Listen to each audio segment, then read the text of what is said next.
All right, folks. We all know that one of the most common mishaps in hunting is damage to your rifle scope. Last year, I found the solution to that problem with the Stealthy Hunter rifle cover.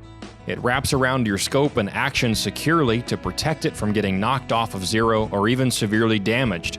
Stealthy Hunter also has a glassing pad and a wide variety of supplements for the outdoorsman, such as protein powder, CBD products, turmeric, and gut health supplements. They also make a lightweight trauma kit weighing in at just 14 ounces that includes everything you need and nothing you don't for all of your backcountry medical emergencies. To shop all of their equipment and supplements, go to StealthyHunter.com and enter the discount code at checkout, The Northern Hunter, to save on your order today. All Stealthy Hunter equipment is proudly made in the USA.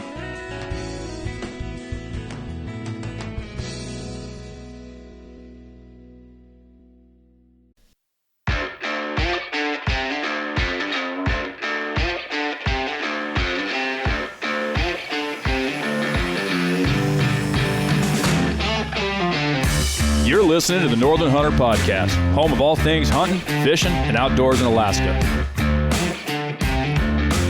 Welcome back to the Northern Hunter Podcast, everybody. I'm Dalton Gray. I'm Ryan Humphreys. And thanks for joining us for another week of our podcast. Unfortunately, our big boss, James Payne, is not able to join us tonight. He got delayed at work. I guess some things came up and he was stuck at the office today, unfortunately. So he'll be back to join us hopefully for our next episode. So it's just going to be Mariah and I this week, and we're just going to cover a few important topics here at the beginning of the show and then work into some more guns and optics and ammo banter. This is the season of buying, at least up here in Alaska. We have Black Friday coming up soon here. Can you believe it's already November? No, I've been trying to ignore that, but also prepare. It's, it pretty well snuck up on all of us here. That the month of November is both a time of happiness of upcoming deer hunting for us and also a point of sadness that spring, summer, and fall is over. Bear baiting has been gone for, 6 months now? Almost. I've lost track of time. And then fall moose season came and went. Fall brown bear came and went, and here we are sitting in 10-degree weather and snow today. Lots of snow in some places today. Really? Yeah, at least where I was working. I saw a forecast for snow this morning, and I wonder if I was going to be plowing today. But yeah, there was 3 or 4 inches where I was at today. Really? The roads are slicker than snot right now. Yeah, they have been since that freezing rain the other night. But yeah, freezing rain and then these warmer temperatures. We still haven't seen anything below zero, knock on wood. I'm okay with that persisting. I saw right at zero at my house. Oh, did you? A few weeks back. Oh, okay. Gotcha. Well, where I'm at, I haven't seen anything quite zero yet. So anyway, if you guys like the show and you like what we're doing, please, this is your reminder, please write a written review on whatever platform you're listening on, recommending it to people, or just leave us a 5-star review. That also helps us tremendously with the algorithms and to help get this show in front of more people. You can also email us on our website if you hit the contact button at thenorthernhunter.com, and you can write us in directly with an email asking a question or making a suggestion, or if you have some constructive criticism for us, things that we can do better to work on improving as we continue to learn how to do this show better for you guys. And then you can also shop from any one of our half a dozen sponsors / partnerships that we have going on right now. We have all of our discount codes listed in our partners page for the applicable places that you can shop and get discounts on your order. And don't forget, you can shop Northern Hunter merch, hats, hoodies, and t-shirts right now with more designs in the works. And I know we keep saying that, but we really are working on it. It's a lot of a process to deal with supplies and with designs, and we all have full-time jobs here at home and also managing the podcast and a whole lot of other important things coming up with the Northern Hunter. So on that note, let's jump into our first announcement, Mariah. Are you ready for it? I'm ready. All right, I'm going to hit you with it. We are switching back to 1 episode of the podcast per week. It's so sad, isn't it? This is due to 2 reasons. Would you like to know the first one, Mariah? What's the first one, Dalton? All right, the first one is listener feedback. Okay. So we asked our listeners a couple of months ago before we switched over to 2 episodes per week. And we asked if they would prefer 1 average to long form, just depending on the episode topic.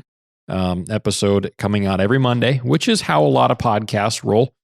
They do one episode per week, and sometimes it's an hour and a half. Sometimes it's 3 hours, Right. complete Joe Rogan style. And our listeners loved that. And then we said, well, we're going to experiment and try to do 2 episodes a week, Mondays and Thursdays, and see if we can cut our time per episode down to be a little bit more digestible, if you will, Right. down to about an hour and a half. And our feedback has been great, and we appreciate all of you who wrote in to express your opinion about it. But we are going back to 1 episode per week due to popular demand. And also, Mariah, ready for reason number 2? What's the second reason, Dalton? The second reason is, this is just fun.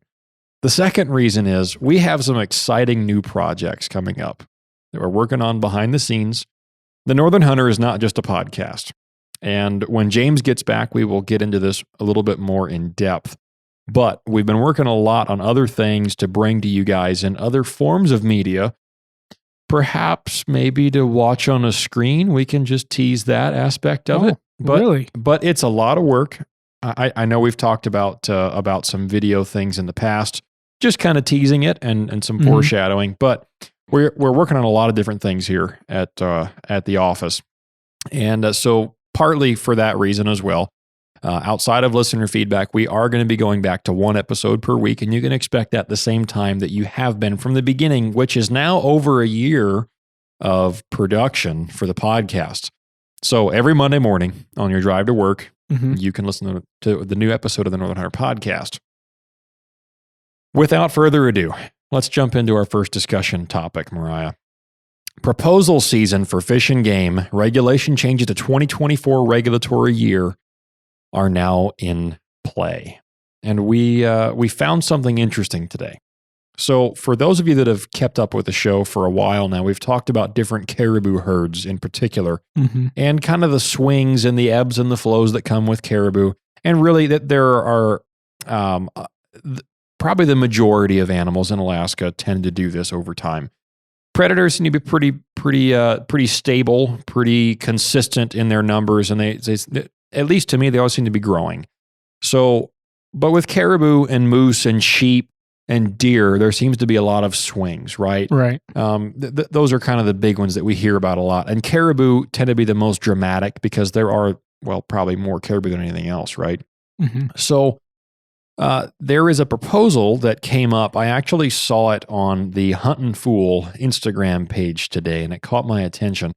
And the post said, Alaska proposal number 38 is on the table for closing all non-resident caribou hunting in Unit 23, in parentheses, Kotzebue area / Western Arctic caribou herd. End parentheses. Thoughts on this? Submit your comments before January 12th, 2024. So Moe and I dug into the Alaska Department of Fish and Game's website and found their proposals page and all their PDFs and the outlines for 2024 proposed changes. Now, you can look at a bunch of different regions for the state of Alaska. There is the Western Arctic Western region, and that has proposals for Uktiavik, Nome, Bethel, region-wide and multiple units, and Kotzebue.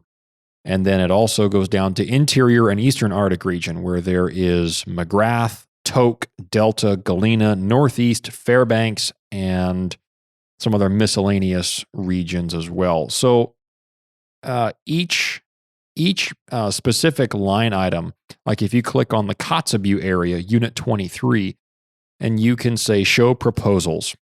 And again, this is all on the ADF&G website. There are, let's see, 1, 2, 3, 4, 5, 6. There are 7 proposals for regulatory changes just for Unit 23. And so if you were to go and click on Proposal 38 for that PDF, the proposal goes as follows. Close all non-resident caribou hunting in Unit 23 as follows. For all of Unit 23, close all caribou hunts to non-residents. No open seasons are permitted. And this goes for no open season, 1 bull, August 1st to September 30th. And this is for Unit 23, that portion north of and including the Singolic River. I hope I'm saying that right. And then also the remainder of Unit 23. So those are kind of the two regions of Unit 23 that have the Western Arctic caribou herd hunt. And then it also in the proposal outline says, what is the issue you would like the board to address and why?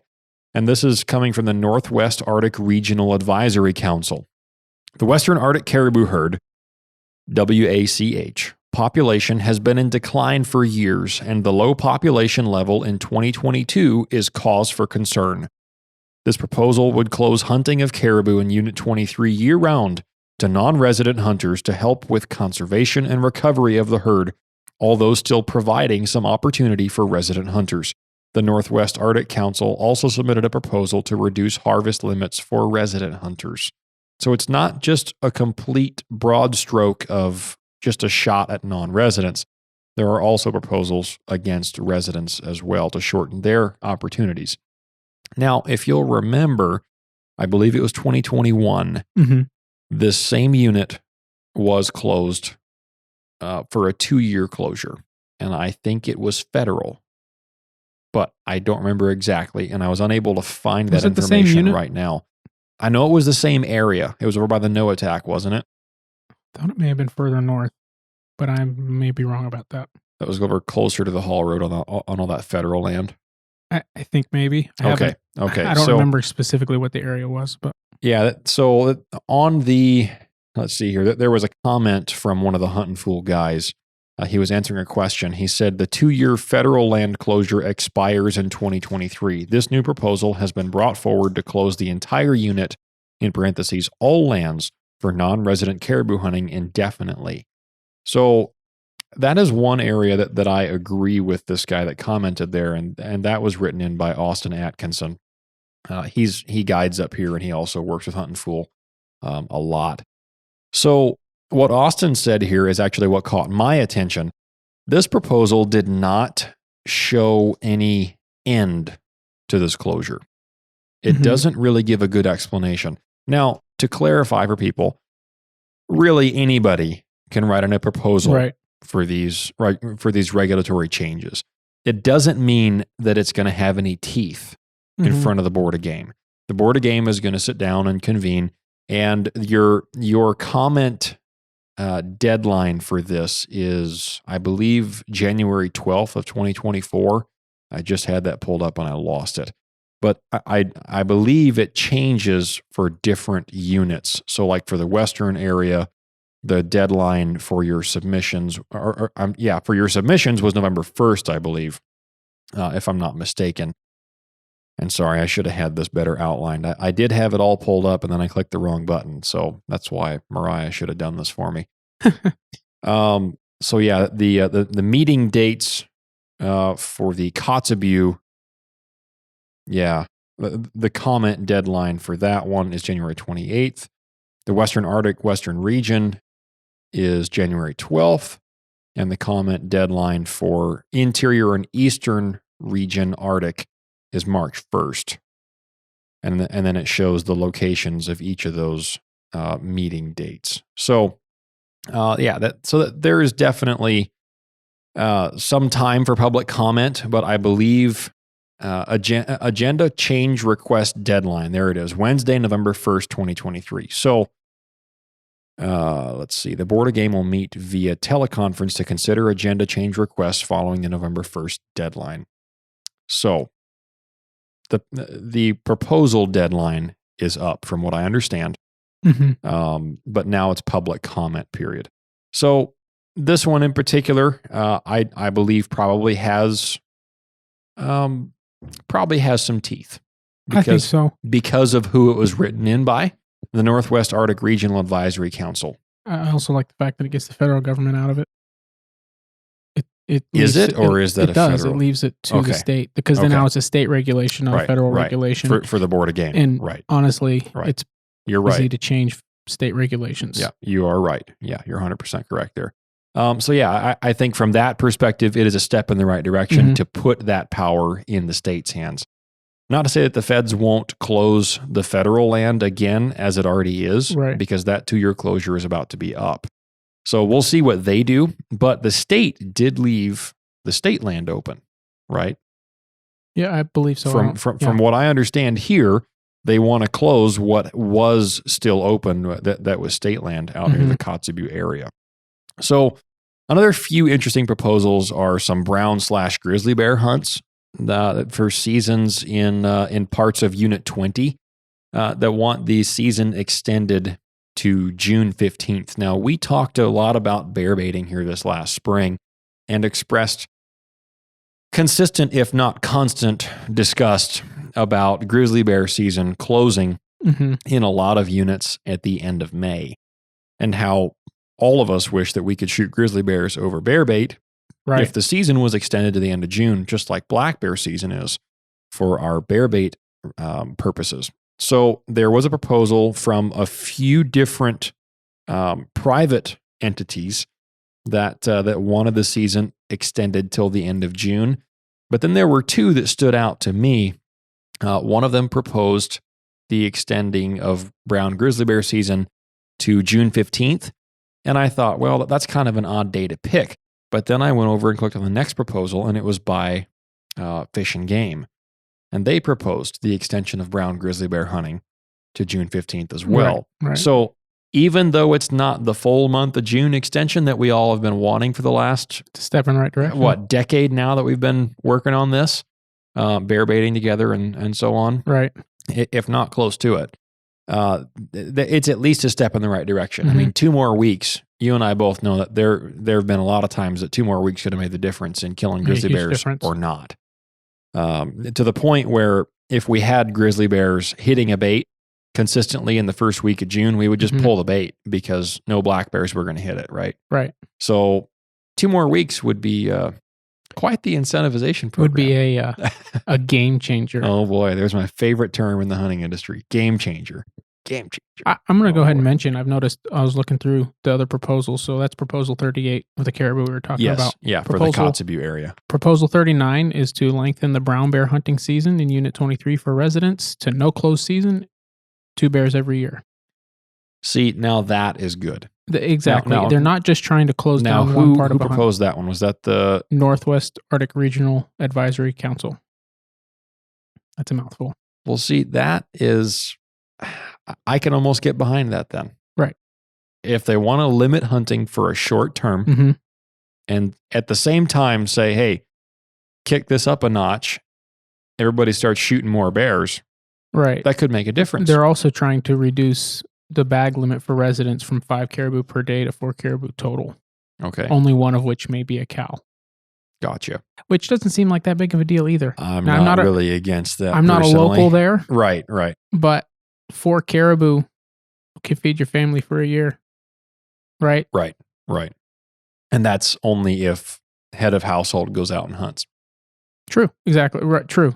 So I don't see how there's if husband, wife, son, daughter all hunt, then that's a potential of in the same 18. Right. Well, no. Yeah. 24. No. 4 per person, you said. Okay. 4 total for the season. So at least, 8 to 12, something in there, because there are a lot of families where there's more than one person in the household that shoots caribou. And that's also by NARAC. NWARC. NWARC. Yeah. Wow. Yeah, that is a mouth. Warwick. So anyway, public comment does close here relatively soon. The meeting days are also on the Alaska Board of Game cycle PDF. So if you have something that you want to comment on, or if you're concerned about a proposal, be sure to get your comment in before that window is closed. And also, don't forget to apply for your draw permits. I know we talked about that last week. We did. But tick-tock, tick-tock, tick-tock. Have you applied for yours yet? Not yet. I'm still strategizing, my friend. Yeah, I'm doing the same thing. Usually, I kind of try to plan my year in advance, tentatively, like what my guiding schedule is going to be. Oh, I see. Yeah. So on and so forth. And that way, I don't draw a great, let's just say, a great sheep permit. Right. When I'm scheduled to be gone guiding for the entire month. I'm probably going to be doing mostly low chance stuff just because. That's all I did if last I get year. Then it's more I can get to. Right. Right. There's some of the stuff that's a lot higher chance, like we talked about. Right. Like, oh, I know I would love to get one there. Yeah. But. Yeah. Excellent. Well, Anyway, let's take a quick break and then we'll jump back in. Hammer Bullets produces what we at the Northern Hunter consider to be the most premium and best working monolithic bullets on the market today. These bullets are easy to load, extremely accurate, and best of all, they're always in stock and ready to ship. The guys at Hammer designed them so that after penetrating the hide of an animal, it sheds its petals, initiating a massive energy dump while retaining the rear shank for maximum penetration. These bullets are built with 100% focus on how they perform on game, and their proprietary designs produce great BCs with specialized pressure grooves for amazing inherent accuracy and speed. They have a minimum expansion velocity of 1,800 feet per second, which allows for long-range shots, but with no maximum velocity, making them perfect for every cartridge from your granddaddy's old 30-30 to the high-velocity round like the Weatherby 30-378 without having to worry about your bullet failing. To view their expansive selection and find the perfect match for your hunting needs, go to hammerbullets.com and use discount code TheNorthernHunter to drop the hammer on your next adventure.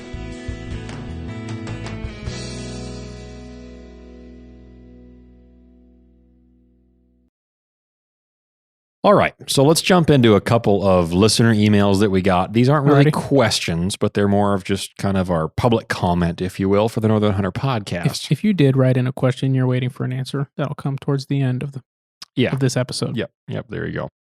So Dan writes into the show, and Dan had a lot of things to say, so I'm just going to kind of skim over the top here. He says, "Hi guys, love the podcast. I've listened to most of them." That's quite the accomplishment, Dan. Mhm. He says he's from Wisconsin, I believe. He says, "Lifelong cheesehead." Yep, Wisconsin. "With 8 kids, 1 wife, we did it right." "I've hunted deer and bear in Wisconsin, elk in New Mexico and Colorado, wild hogs in Oklahoma, and antelope in Wyoming. Also, North Slope Haul Road caribou rifle march planned for 2025. African Plains game is booked for 2026. I've been taking 1 kid on every experience, and it's been an awesome set of memories. I should have started the family hunting earlier. Right now, my eye is on Alaska for the expanding experience. I want to take my kids to share adventures and make memories. Keep up the great podcast, guys. Many thanks." So, the first thing that Dan has to say here is wolves and bears. In Wisconsin, we have wolves hitting the bear baits and on camera fighting and even killing bears. Also chasing the bear dogs and killing them while chasing a bear. In my opinion, the large bear's treeing may be based on survival from a wolf pack. They may not differentiate between dogs and wolves. That's kind of really what I was thinking with That's that. a very interesting observation there from his perspective. Now, we're going to come back to that one because we had another listener write in with a very similar observation. He goes on to say, topic number 2, ozonics. I did a guided archery elk hunt in Colorado, and the ozonics crew was in camp. Ozonics crew, I guess they have a crowd of people. I assume it was from the company. Right. It'd be the same thing as Mountain Ops crew, right? Right. He says it was early archery and 90 degrees in the day, so we sat water holes. I was given an ozonics to use in the blind. I was at the time a non-believer in ozonics. The first night, I had 3 bull elk come in directly downwind, the closest bull being 10 feet in front of my in front of my front window. He turned and stared directly at me. Didn't bust me or wind me. Then the other 2 walked into the water. The wind was blowing through my 2 open windows directly to them. No way at that distance with my sweaty 100-degree blind body, they should have not winded me. I shot one right behind the water hole at 35 yards once they turned away, allowing me movement. So yes, either this was a fluke or ozonics works. I'm not 100% sure yet myself. This one is an anecdotal story. So that's really interesting. Mm-hmm. You know, I know that we mentioned that in relation to our friend Tyler Right. Friel from Outdoor Life here in Fairbanks as well, that he really has come to trust the ozonics unit when it's not too windy, but he uses them a lot for grizzly bear hunting. Mm-hmm. And he says that it seems to work pretty well. So that's an interesting kind of a, supporting story for the ozonics. What I do find interesting is that it was in an enclosed space though. That's Yes, true. there were 2 windows, but I would imagine that it does an even better job in somewhat of a confined space like that. I read that email. That thought didn't occur to me. That's a good point. Had you been sitting outside and possibly a little bit more exposed where there's a little bit more of a breeze, then that might not have been quite as effective. But still, nonetheless, there have been plenty of animals that have busted people from enclosed blinds before when ozonics haven't been used. Right. And I'm sure there's been some that have been busted when they have been in use as well. But it's an interesting point and something to consider if you're looking for a piece of kit to try out, whether it's for deer hunting from a stand or elk hunting over a water hole or grizzly bear hunting over a bear bait in Alaska. We have another one here coming from Ed, following up on bears with wolves. Gentlemen, reference some questions you had about my last correspondence regarding to the black bears treeing and letting the wolves clean up the mess for them. First off, I'm not the expert in the group I hunt with, but the guys that I hunt with have been hunting bears with hounds their entire life, and it's a steep learning curve when they take you under their wing and let you hunt with them. However, I've been hunting with hounds since I was a kid and have been in the woods basically since birth way back in '72. Beagles on hare worked attack dogs in the U.S. Air Force, almost made it to Alaska, but rerouted to Panama in '93. And I've been running bears since about 2010. I hunt bears exclusively in the UP of Michigan, and he names a specific unit that we won't expose there. Grew up there on the Big Lake and plan to move back when I retire from my temporary exile below the bridge. Wolves in Michigan were extirpated from the lower 48 in 1935, and then, I'm sorry, not from the lower 48, from the lower, I assume, of Michigan in 1935, and then in the UP around 1960. Efforts to reintroduce them happened in the 70s, but the locals weeded them out, in quotation marks. Then also in quotes, allegedly, they started to migrate back to the UP in the early 80s, but with all the time I've spent in the woods growing up, I had never seen or heard a wolf or witnessed any evidence of them until 1995. And if you know a DNR officer, they will tell you that they trapped and released them around that time frame. Running bears with hounds has been a long tradition in Michigan for as long as I can recall, and my grandfather ran them with blue ticks back in the 40s and 50s, so it's nothing new for bears to have a hound or cur on his tail come September. As you all know, that wolves will kill and hunt any subordinate canine in their area. So when the hound cut loose and starts running the bear through their territory, they will actively start to hunt the dogs until they leave their territory. If they catch up with the dogs, they will kill the ones they can get a hold of. Hounds will sometimes act like migrating geese while hunting in a pack. If the lead hound gets tired, the other will take the lead, and the wolves will be able to pick off the dog in the rear. Or like I mentioned, if a bear trees the wolf's territory, they will attack the dogs that are at the bottom of the tree baying the bear. And then he kind of goes on and talks about a few different things here. So Ed had written in before and talked about hounds getting targeted, I believe, by wolves. Wasn't that part of his previous email? I think we'd have to dig back through the archives there to find that one. But he was talking about bears treeing when they never used to tree, and he attributed that to wolves. Right. So that's it is interesting to think about, but there's not a whole lot of information that we can draw off of from Alaska because I don't believe hound hunting is a legal practice for bears in Alaska, is it? No. I believe it's just for blood trailing. I believe that, yes. You're right. Yeah. So there are a lot of states dealing with the reintroduction of wolves right now. And it sounds like the majority of the hunting community is probably against it. Yeah. That seems to be the consensus of most folks down there. There's a lot of, and not everybody's against it. I think a lot of people don't like the fact that they regulate them too long, just like bears. Yeah. Right. Yeah. And we don't have to get into all of that. But I mean, we look at up here, there's wolves. They're not everywhere and they're not a problem. Right. Right. And I think primarily, since you brought it up, I think primarily there is a major issue with not having wolves when they were originally part of the landscape, but it changes everything from the way it's been for the last 50 to 100 years. Right. Right. I mean, there's some major issues. Coyotes take off in abundance. And the reason that coyote hunting is like it is in a lot of the states is because there's no wolves to protect their territory, right? We don't have coyotes in large numbers up here. Well, compared to the lower 48, right? Yeah, compared to the lower 48. And why is that? Wolves, exactly. and probably habitat limitations as well. To an extent, right? But there's other issues that are happening because of that too. Because there's no wolves. Because there's no wolves, the coyotes took just and you can look at the history where when the wolves got killed, you can see where the coyotes started to just expand and and they're moving into suburban areas, killing people's pets. Suburban or urban? Both. Suburban? Yeah. Like Chevy Suburban? Oh, come on.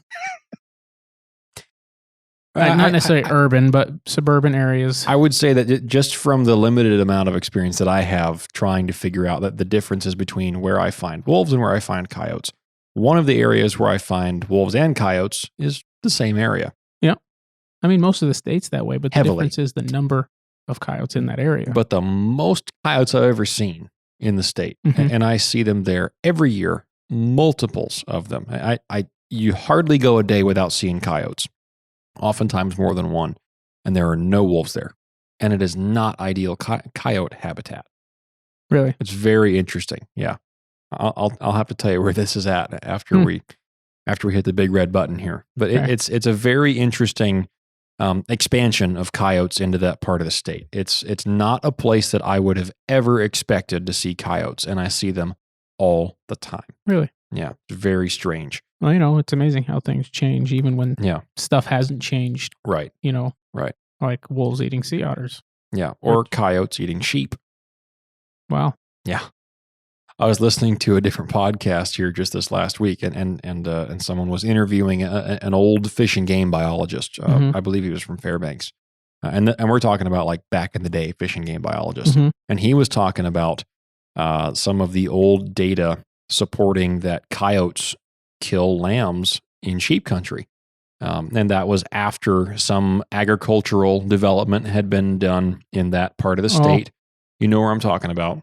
And they were able to find a lot of evidence of coyotes expanding to the point where they went up into the mountains and started killing sheep.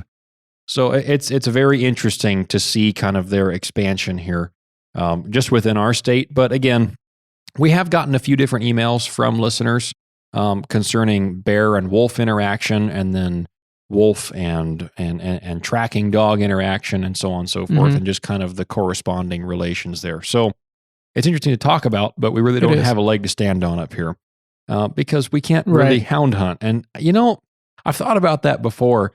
I'm not so sure that I would love black bear hunting with hounds up here. It would just take you so long to get to where they would tree a bear. You think about the brush and the blowdown and the burns and the terrain.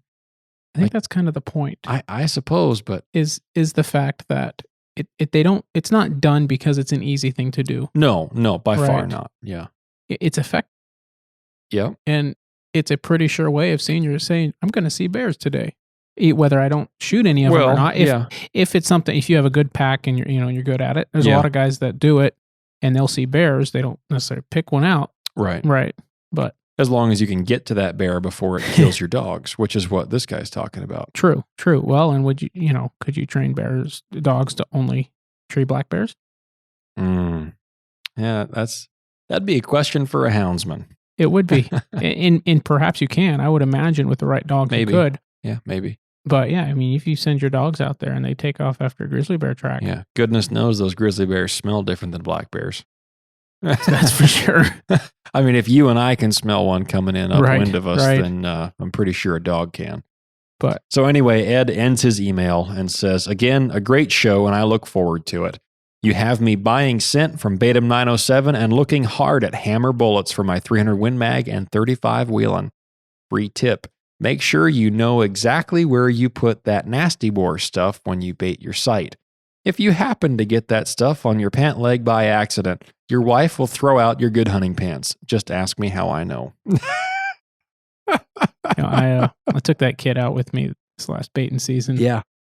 And I got the nasty boar out and I opened it up and said, "Hey, smell this." He stuck his nose right in on top of it. Took a big old whiff. Cashed in your courtesy sniff. Yeah. Oh, yeah. Everybody has to go through that at some point with introduction to bear baiting. Hey, I'm going to say, nasty boar is worth buying. Yeah. Just to get your friends to smell it. It's a great Christmas gift, Oh, yeah. but don't put it in the stocking inside. Maybe put it in some Easter egg hunts out in the snowbanks in the springtime. Just put a little. Well, you'll never forget where your eggs are. All right, on to the main topic today. We have one more listener email that we'll get to at the end of today's episode, just briefly. We won't have time for an entire topic on that subject this week, but we'll get to it at some point.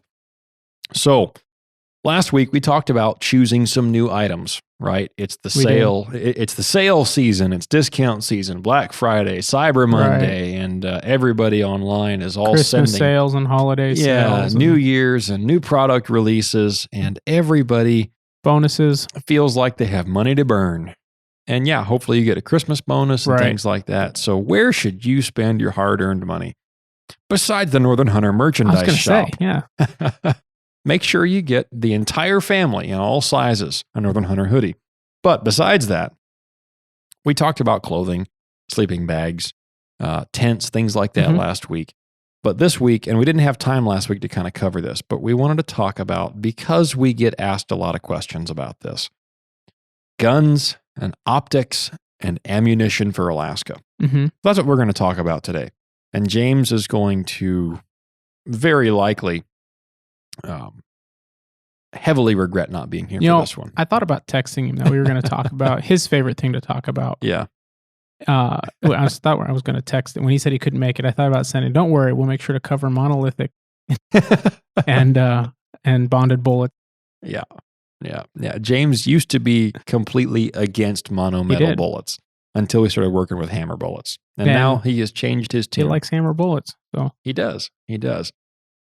So choosing a rifle for Alaska, probably one of the more common things that anybody gets asked about hunting in Alaska. What gun should I bring? And considering that it's purchasing time of year, you're going to find some sales. You're going to find some new releases. There have been a couple of new cartridge releases this year from a few different companies. Probably the biggest one, I believe this one was this year's a 7PRC. Either this year or last winter. So yeah. Okay. So, but no, it was last year. Was it? Yeah, I remember. Okay.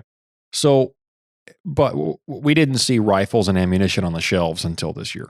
Okay. I mean, I haven't even been looking for it. So I've seen 7PRC around. Have you? Yep. I saw some at. I think I my saw favorite some the store other day too. The other day. Which is your favorite store? The new one. The new location. The new location. Okay. Yes. I've been in there every week.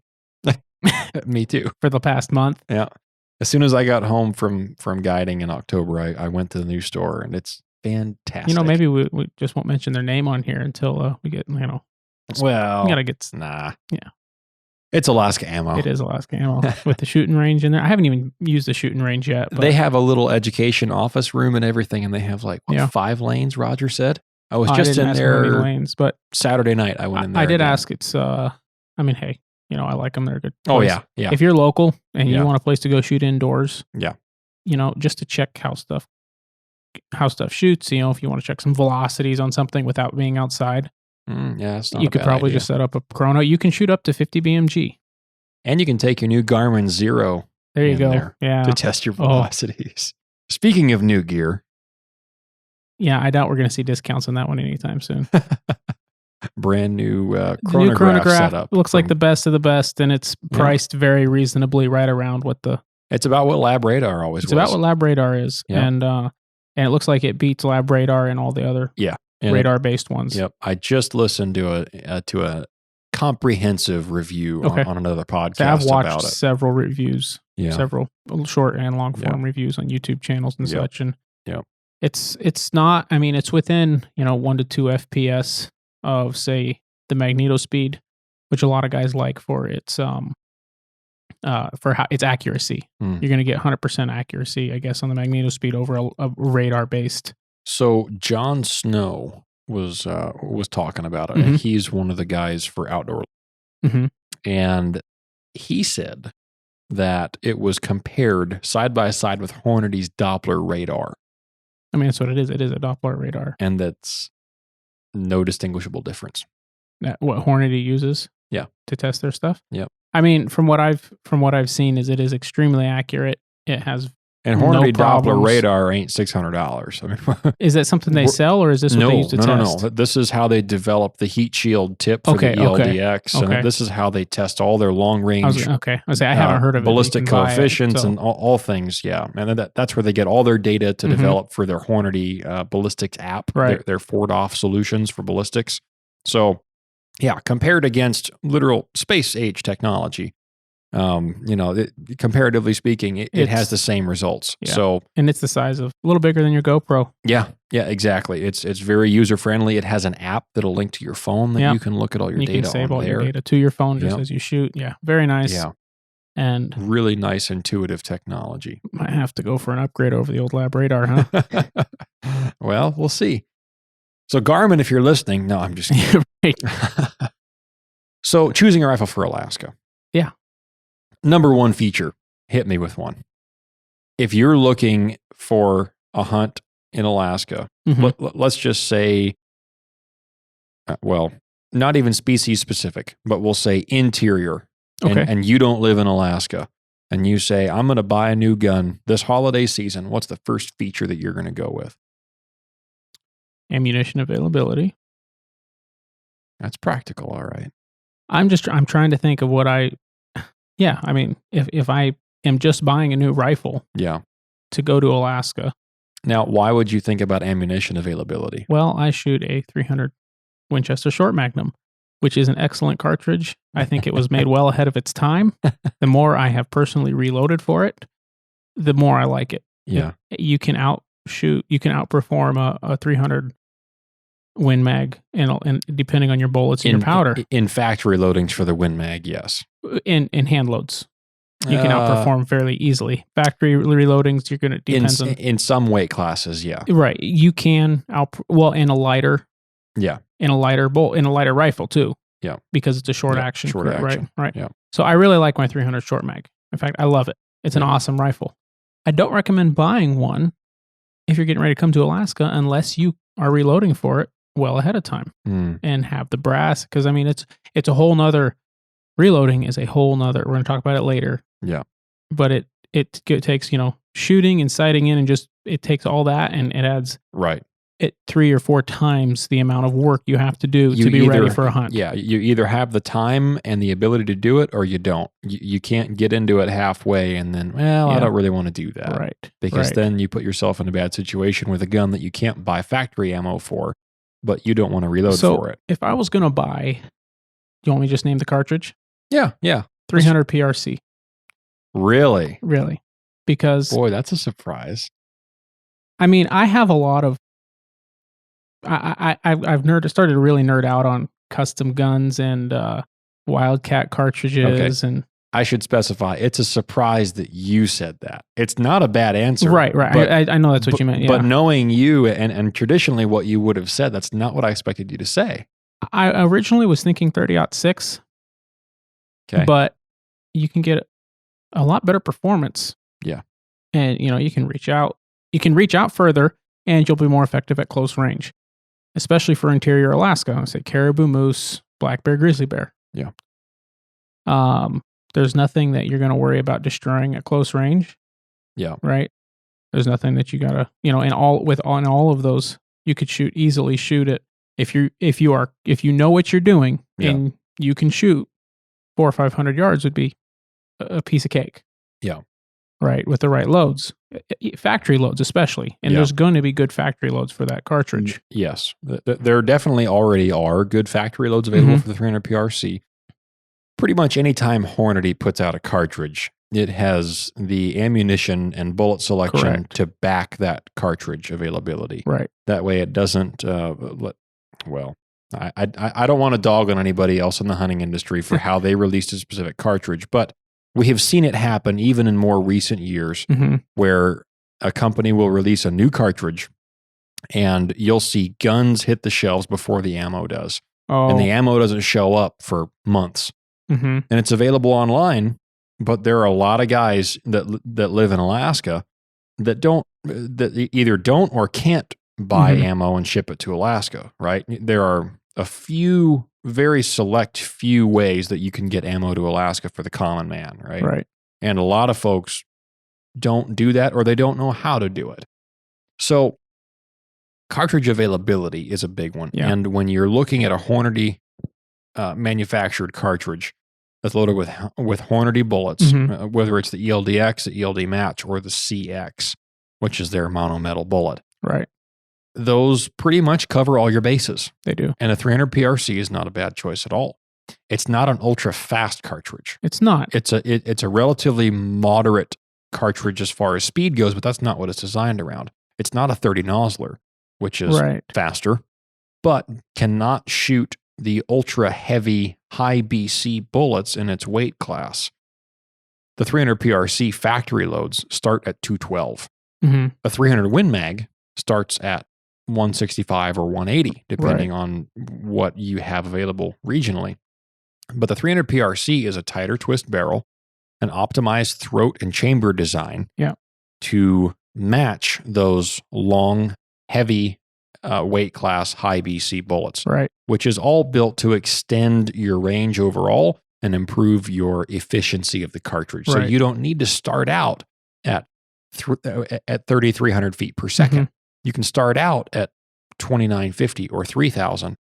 And by the time, let's say, a 300 Ultra Mag with a traditional 180 grain bullet gets to 500 yards, that slower 300 PRC with the same weight bullet, but in a better optimized design, will surpass it. Even with a slower muzzle velocity, at a certain point, usually around that 400 or 500 yard mark, a more efficient bullet design will surpass. You can even see that happen with like a 6.5 PRC compared with 300 Win Mag. The 6.5 PRC with a 143 grain ELDX will surpass a 300 Win Mag with like a 180 grain AccuBond, which is not a bad bullet ballistically either. But around 400 or 500 yards, the 6.5 PRC has more velocity and more energy retained and less wind drift. So you can argue about frontal diameter and expansion and displacement once it enters the animal, but really, is the caribou going to know the difference? Well, probably not. Since I just bought an upper for a 6mm arc. And it was designed for the AR platform to be able to go into an AR that, aside from your upper, that would normally shoot a 5.56. And the bullet it's a lot bigger. It's a lot heavier. But it will outperform that 5.56 all day long. Exactly.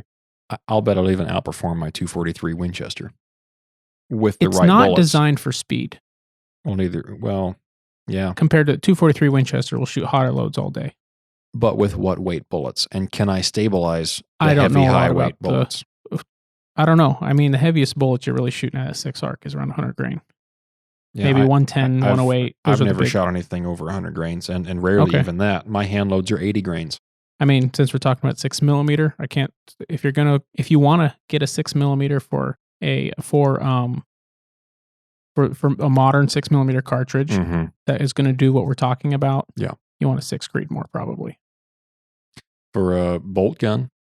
Bolt gun, right? If you want a 243 rifle that can handle the heavy for class bullets, 6 Creedmoor is going to have your faster twist rate. I think they're making them at like 1 in 7.5. Which is the same twist rate as my 6 arc, but it'll push a little faster than a 243 Winchester. Gotcha. But you'll be able to put a lot heavier bullets and stabilize them a lot better in it. Yeah, for sure. I was looking at that when I was thinking about getting a 6mm bolt rifle. That 6 Creedmoor seems to be a very popular deer and antelope cartridge in the lower 48. I think that'd be a great blacktail deer round. Well, back we are to the loops. 300 PRC. Okay, so 300 PRC. Now, you kind of jumped ahead of me here. I did. You went straight to cartridges. So rifle characteristics. Get to ammo and cartridges later. But rifle characteristics, I would say the number one thing that you need to think about in Alaska is reliability. Now, there are a lot of other important factors. Okay, we'll just name a few of them. Shootability, weight and balance. Weight was another big one for me. And and that even just weight and balance includes stock design and barrel length, and then shootability is your recoil and recoil. Some people Some people love to just completely ignore recoil and say, well, as long as you have a nice muzzle brake or a big suppressor on it, then recoil is not an option. No, it shouldn't even be a consideration, right? That's just simply not true. Right. There are some people that either can't afford to buy a suppressor or can't afford the time. If you're coming to Alaska in 3 months to hunt something in the imminent future, right? And you're going to buy a gun 3 months before your hunt, and you don't already own a suppressor, you're not going to have one in time. Right. So a suppressor is not always an option, and maybe you don't want to hunt with a muzzle brake. And I can't blame you for that either, because muzzle brakes will just about set you back 500 years. And even a you just caught that, didn't you? Even a large caliber rifle, with a muzzle brake, any Magnum rifle with a muzzle brake can still kick. Oh yeah, really hard. And if you're a small person, right? So what if you can handle it? If it sets you down on your butt every time you pull the trigger, or if the recoil comes up so high, after you take a shot that it takes you 2 or 3 seconds to refine the animal in your scope, right? What good is it, right? So you're better off either upping your rifle weight to try to better manage that recoil. And that's something that if you look at a lot of older information as far as shootability goes, especially like in the 375 and 416s and some of the Africa dangerous game rounds, a lot of those guys, and this is still true today, I shouldn't say that it's an old mindset, but even a lot of guys today, like African PHs, will say, you need to have this cartridge, this bullet weight, in at least this weight rifle. So like a 4.58 lot with a 500 grain bullet going whatever it is, like 2,300 or 2,400 feet per second, which, holy smokes, you better just be wearing your seat pad because you might tip over on it when you shoot. But they recommend that cartridge, that bullet weight, but at least in a 12-pound gun or a 13-pound gun, because anything less than that, and it's going to kick the snot out of you, right? It'll rattle your fillings loose. So those are all things to consider to think about how you're going to build that gun. Are you going to shoot it with a brake? Are you going to shoot it with a suppressor? All right, well, no brake, no suppressor. So I'm getting the full effect of that recoil. Right. So how heavy is this gun? Well, and that's where a lot of guys want a shorter rifle. Yeah. Like you right? For, it swings around faster. It doesn't hit the brush so much. But in the interior, it's not a consideration. It's not that big of a deal. Yeah. And a nice 26 or 28 inch barrel, it's going to help you with your recoil a lot. Yeah. And it's going to be a lot more accurate of a rifle. I don't say a lot more accurate, but you're going to get, higher velocities. Right. Yes. You're going to take full advantage of your cartridge's capabilities. Right. So finding the right balance for a gun and excluding cartridges at this point, but finding a gun that feels good in the hands, that shoulders quickly, that is well built, well balanced, that you can run quickly. But at the end of the day, my number one consideration for a gun to hunt Alaska is reliability. And I know we said that first, but that's the number one thing that I look at. What type of action is it? Is it control round feed or is it a push feed? Okay, well, it's a control round feed. Well, is it a full control round feed or is it some 3-lug knockoff version of a control round feed? A classic example of an action like that is the Mauser action versus let's say the Seiko 85 action, which was discontinued recently. Okay. So the Mauser action is a 2-lug with a full-length claw extractor and a fixed blade ejector in the rear of the action. So that case was grabbed from the time that it slid up onto the bolt face until you pulled it all the way back with enough force to hit that rear blade ejector to throw that case out of the port of the rifle. And then you could push it forward and feed another one. Basically, you can have the rifle at any angle and you can feed it upside down, right? That was the original design, right? And that Mauser action has been around for a long time. Right. And it's been regarded as the best action for dangerous game rifles. Because there used to be, and this is not from firsthand experience, but there used to be a lot of problems, according to a lot of sources, with push feed actions in the early days. Because if you fed it the wrong way, if you were feeding it sideways or tipped one way or the other, then it would push that round out, and the round could in theory just pop out. I think a lot of modern push feeds have fixed that issue. I've never had that issue. I've never had that issue. And if you think about how most of the modern push feeds work, especially with a magazine, right? Yeah. Is the magazine holds even the back of the cartridge until it's well into the chamber. Right. Exactly.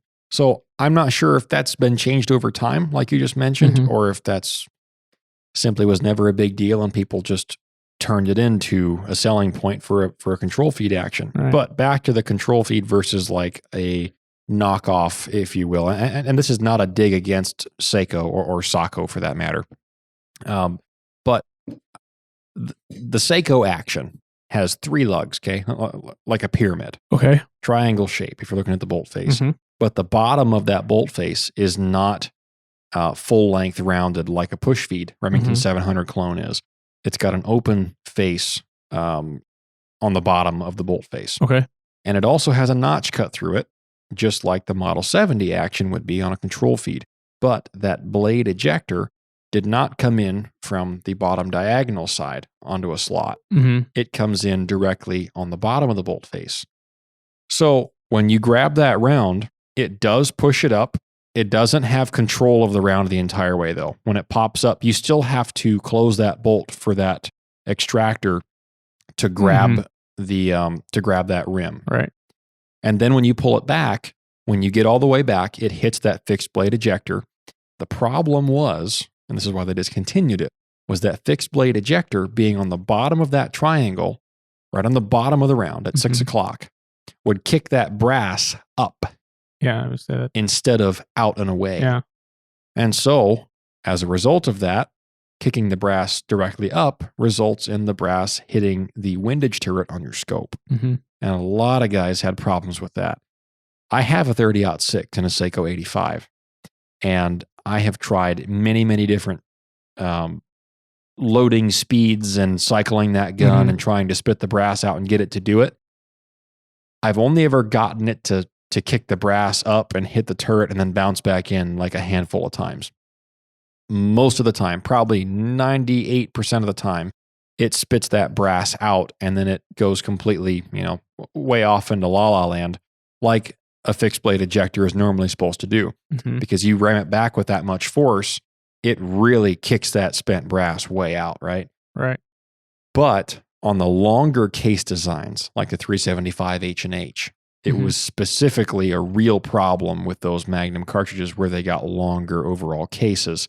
And so, as a result of that, Seiko discontinued the Seiko 85 action, and now it's the S90 action, I believe it is. Okay. And I haven't had the chance to look at one yet. I don't know when they're going to hit the market.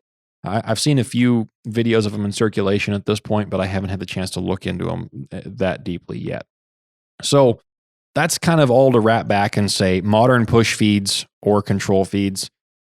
I don't think that's where you should spend the majority of your time deciding. I don't have a control feed at all that I own. Yeah. I've never had an issue with a push feed. Yeah. Neither have I. When I was shooting a control feed, if I was using somebody's rifle, I didn't even know that that's what the difference was. Yeah. Right? Right. Ruger had a control feed at one point, didn't they? Yes. Ruger's Hawkeye action. My 375 Ruger. Did the M77 have that same action? The M77. Because the Hawkeye is a new version of the... Yes. So there was the M77 and there was the Mark II as well. And one of them had a full-length claw extractor. Okay. But it was a push feed. No. I'm getting this wrong. It was some of the old Tang safety models. It had one of those features, but not the other. Yeah. That's what it was. So it had like a full-length claw extractor, but it still had like a 700 style ejector. Okay. Like that recessed sprung pin on the bolt face. Speaking of Alaska ammo, I saw one of those M77s over there. Did you? Yeah, stainless, laminated stock. Beautiful gun. 17 HMR. Oh, yeah, I saw that one too. $1,250 for somebody who wants to add that to their collection. But thinking about it, that may have been a control. I don't know if it was a control feed. I think that one's a control feed. It looked like it was. I was looking at the design of the bolt and I thought it was really interesting. At some point, in a rimfire. Yeah. at some point they went from the full length extractor, but the 700 style ejector all the way over to a full control feed. And I don't know where they made that switch. I'm not all schooled up on the historical Ruger actions. I had one in 300 Win Mag for my first gun that since That's right. took a trip into Never Never Land. That's a sad story, but story for another time. Maybe in the field disasters episode, we can put that one in there at some point. But oh, that's right. But all the Ruger, yeah, I don't want to talk about it. I remember that now. All the Rugers now, well, okay, not all the Rugers, like the American or the whatever, but the Hawkeyes now are the continuation of like that M77 and Mark II line era. Right. And now they are a 3-position wing safety like a Model 70, and they are a full control round feed, which is what my 375 Ruger is. So that's a nice, somewhat affordable gun, but they're built like, they're built out of bricks. They're heavy. They're dense guns. Good luck breaking one, but it's not a gun that I'd want to take sheep hunting. Right. So at what point can you overthink reliability to the point that you compromise overall desire to carry the gun in the field? That's what I say. Have I ever had an issue with my Tika? Exactly. Neither have I. And so just to go off of that, if you're looking at push feed actions, there are a couple different options there too. For instance, I've owned a Christensen Mesa 7 Rem Mag for a long time. I've had that gun. I don't even know what year I bought it, but it's been a long time now. And I've shot an absolute ton of animals with it. My wife has shot game with it. My buddy Remy has shot game with it before when he's brought his bow and then recanted to his old ways and shot animals with a gun. He used my gun. And I've shot a bunch of animals with it. And I have never had a malfunction with that gun, ever. But that one is a push feed, but it has dual ejectors. Okay. So it has 2 of those little sprung pins on the bolt face, if you will. And those ejectors are both fairly stout for what they are. Some people complain about weak brass ejection out of a push feed. And that was kind of a complaint that I've seen about some of the older push feeds, right, where it wasn't a strong enough ejector spring. And that I haven't had that issue. I haven't had that issue on my Tika, which only has 1 ejector. Yours only has 1 ejector. Yeah. That's just how Tika makes them, and that's what we would call like the classic 700 style push feed action. So my Christensen has 2 ejectors, and it ejects brass with authority. And I did mount one scope a little bit low on that gun one time, and the windage turret stuck out a little bit more than probably average would, and it would ping off that windage turret every once in a while, but it never bounced it back into the gun to jam it. So action design is not as big of a concern as some people would lead you to believe. If you look up dangerous game hunting rifles, like for Africa, all you're going to find is control feed suggestions. Control feed and double rifles, right? Yeah, exactly. For Alaska, you're not looking at options like that. Number one, the rifles that you are going to be looking for hunting in Alaska, let's just say 270, 30-06, 7 Rem Mag, 300 Win Mag, and things of that nature, probably 90+% of the market share for what's going to be available is going to be in push feed guns. And there's nothing wrong with that. So don't be swayed one way or the other. Weatherby Mark Vs are push feed actions. Oh, are they? Yeah. And I used one guiding. I used one guiding for the majority of this year's hunting that I did in that 338 RPM. And I ran that thing like I stole it. You shoot a brown bear to back somebody up when it's heading off for the brush. You're not running that bolt slowly and trying to catch your brass. You're running it like you're trying to rip the handle off of it. And it never malfunctioned. It never missed a beat. So, and it's easy to just overthink. Well, I could see a bear, so I need to think about the ultimate reliability in an action. Well, if you're looking at a control round feed gun, that's great, but how much does it weigh? And is it the cartridge that you really want to shoot? And not to knock against some of the control feed options out there, but a lot of the push feed guns that are out there are great shooting guns. And you hear a lot more about some of these overbuilt tough rifles that don't have as good accuracy standards as some of the push feed guns do. Interesting. I've had some experiences with that, and I'm not going to dog on one brand or the other and explain all those different results. But I've had more picky accuracy problems with some controlled feed guns. I don't know if there's just a little bit more play in those actions. In the bolt face? Just built differently to accept more dirt and dust and grime and still run. And to be able to grab the face of the cartridge when you cycle. Sure. Right?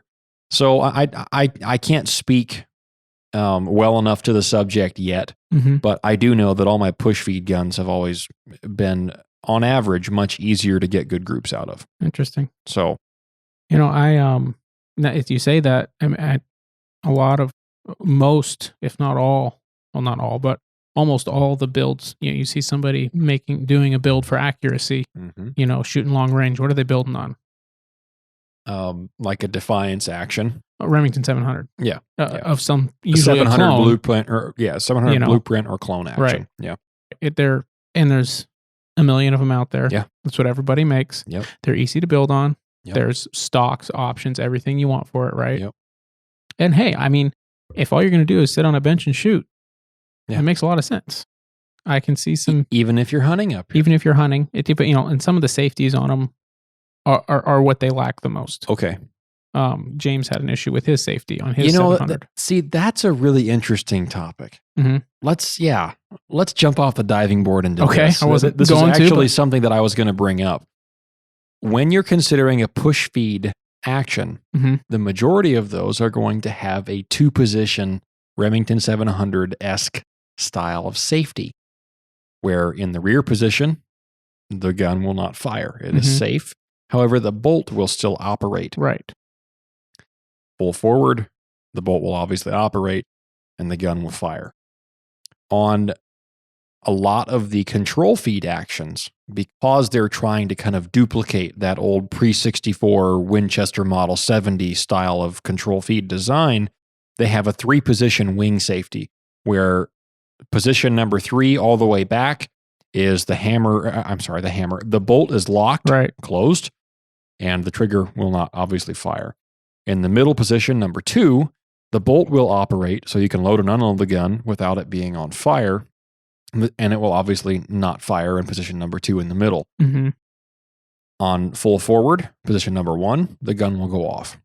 So there is a safety aspect to that, where if you're walking through the brush, there are a lot of people that swear by a 3-position safety just because they know that their bolt will not accidentally come open and hook on their pack strap or hook on an alder brush or something and jack that bolt open, and therefore possibly expose your chamber to some dirt or grime or mud or snow or whatever it might be. Or if you're carrying around in the chamber for some reason, it won't throw your bolt open, and then you jack that round out and you lose it. And then if you have to grab your gun in an emergency situation, you grab that gun off your pack and you need to shoot, and the bolt's open, and you have to rack a new round in the chamber. So what James had talked about is he had a Bergara 300 Win Mag, and the Bergara is a 700 style clone with a 2-position safety where it does not lock the bolt down. Tikas have a 2-position safety, but the Tikas locks the bolt down while it's on safe. Right. Which I really like that feature. Yeah, I do. I like that a lot. But James's had an extraordinarily easy bolt lift. It did. Right. Which seems to be manufacturer to manufacturer. My Christensen 7 Rem Mag that I've been carrying for a long time has a little bit more stout bolt lift, where you have to kind of get over this little bit of a sprung tension on the bolt lift. Right. So probably that milled into the lugs. It's a lot harder right. for that bolt to just catch on something and come open, and then I lose that round if I'm carrying around the chamber. So that's manufacturer to manufacturer. Gunworks guns I've handled, and that bolt comes up if you breathe on it wrong. Right. Well, because it's built for tolerances and accuracy. Very smooth, very easy to lift. So that's definitely something to consider, and I'm glad you brought that up. I have a Savage 111, which is a 110 action. Yes. And I have the action. It has a barrel on it that's bent right now, and I'm going to build something on it someday. That's right, the old bent barrel. I'm going to build something on it someday. Just bend it back. I looked up how to do that, and I found some interesting videos about beating it over a log. I'm sure you did. It was like, well, that might work. I would love to see that video. Tell you what, if any of you listeners out there have ever bent a rifle barrel accidentally and then gone home and bent it back, let us know. Yeah, I appreciate that. I don't think I'll do it, but I might send you my bent barrel. It would be a great story to read. But it has a 3-position safety. I don't like it as much as I'd like a Ruger 3-position. Is that right on the tang of the rifle? It's right underneath. Like, so if you pull the bolt back, it'll be underneath the bolt. If the bolt's open. Similar to like where the old Rugers was. The old tang safety Rugers. Yeah, I don't know if I've ever handled one of those. Or like the Remington, or I'm sorry, not the Remington, the Browning X bolts have that little switch button behind that bolt shroud. It's right behind it, and it's actually a 3-position. It will lock the bolt down on the second. Yep. Or on the it's got a 3-position, and it's nothing like a it's not a nice roll back. Right. Right. It's not that wing safety. But it still is a 3-position safety. Yep. And it's got and that gun has a nice trigger on it. I'm like, hey, I may as well build something on this. Yeah. I don't know. Thinking about a Sherman. A Sherman cartridge. Yeah, you've got me interested in some of that. If anybody out there has a Sherman cartridge. Yeah, let us know what you've done. Yeah. I'm sure Mariah would just have a great day when he read your email.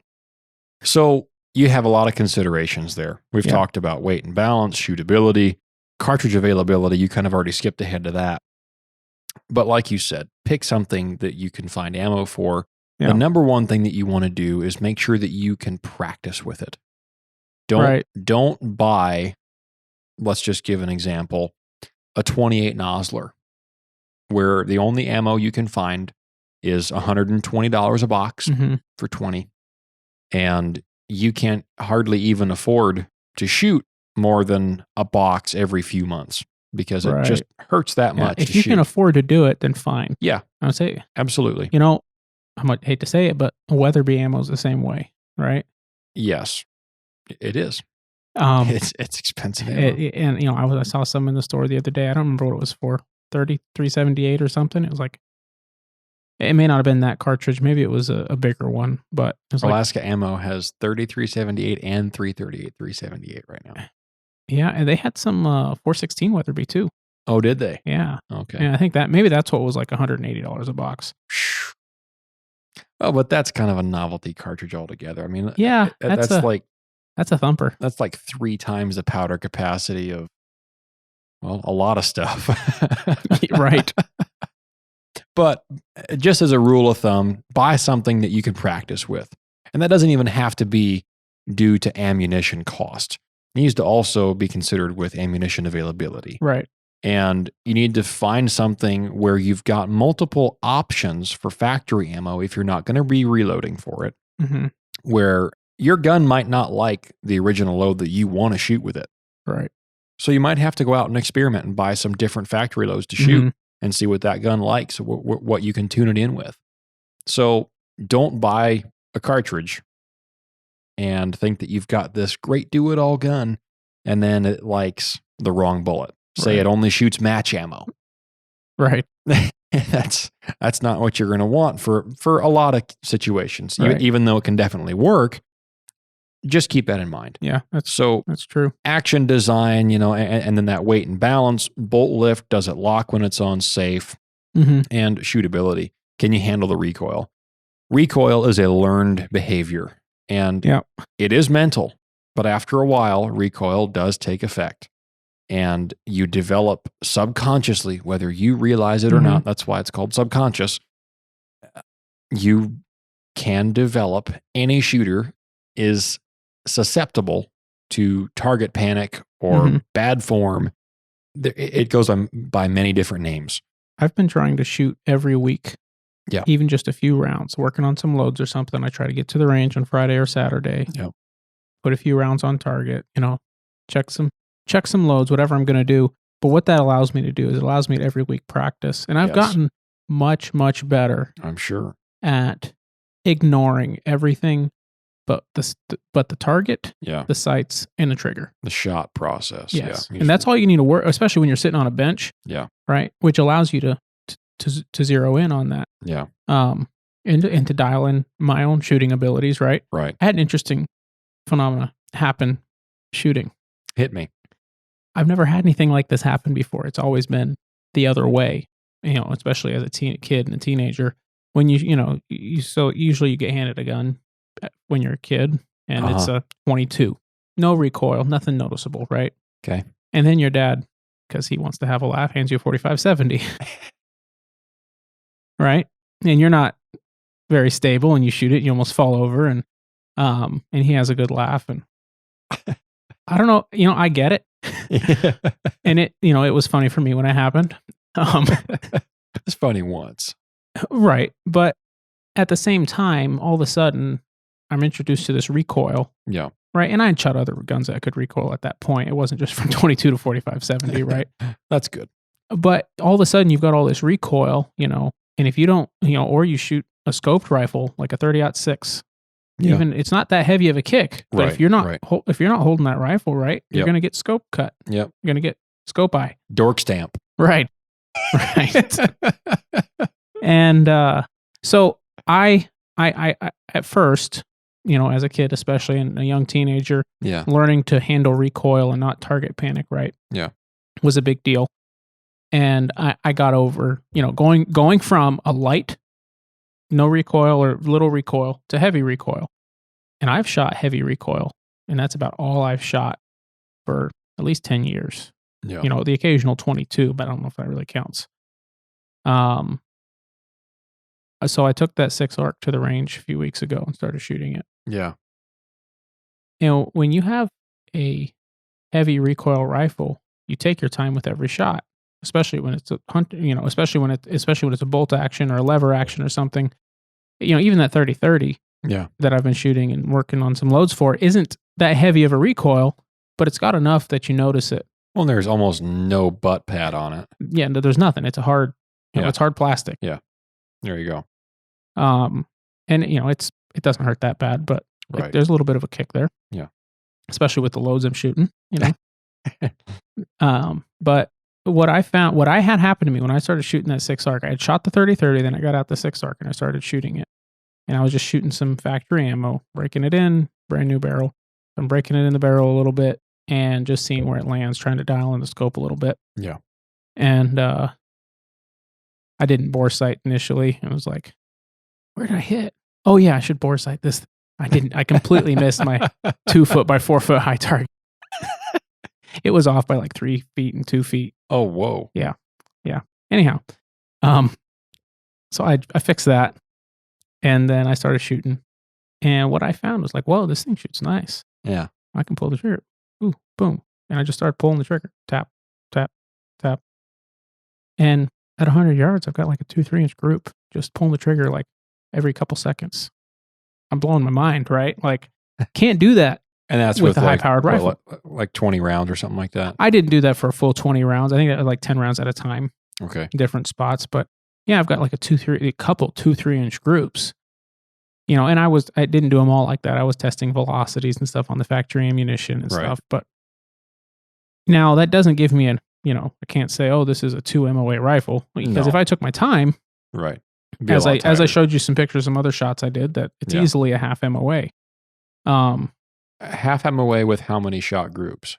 I had a 3-shot group at half MOA. Okay. At some point, when you go to work up your next data set for your reloads, shoot a 5-shot group. I'm going to, yeah. I'd be really curious to see how it holds a 5-shot group. I haven't done a lot of that with that yet because I want to. I need to change some more stuff. I need to change the scope mounts. Oh, do you? Okay. Yeah, I just put the rings that were on the scope when I got it. That could have been why you were like 3 feet off. I think it had something to do with that. That's a long ways off. I need to change the scope mounts. I need to change. I'm thinking about getting a dedicated M-LOK attached full-time bipod. Oh, okay. I was running my Javelin, which I have my bipod adapter all the way at the front of the receiver, which is not a good place for bench rest shooting. Right. There's a lot more movement. So it was really easy to whiff my shots. Yeah. And I did that a few times. So I didn't, I was like, well, I did just shoot a 3-shot group that is a half inch or less. I didn't measure them, but there was easily a half inch or less you saw. Yeah. And then there was another 2-shot group. Right. But that 2-shot group also had one I miffed that was like 2 inches off. Oh, okay. Because I just wasn't, it just wasn't as stable as I needed to be to test loads. Yeah. Anyhow, I said all that to say this.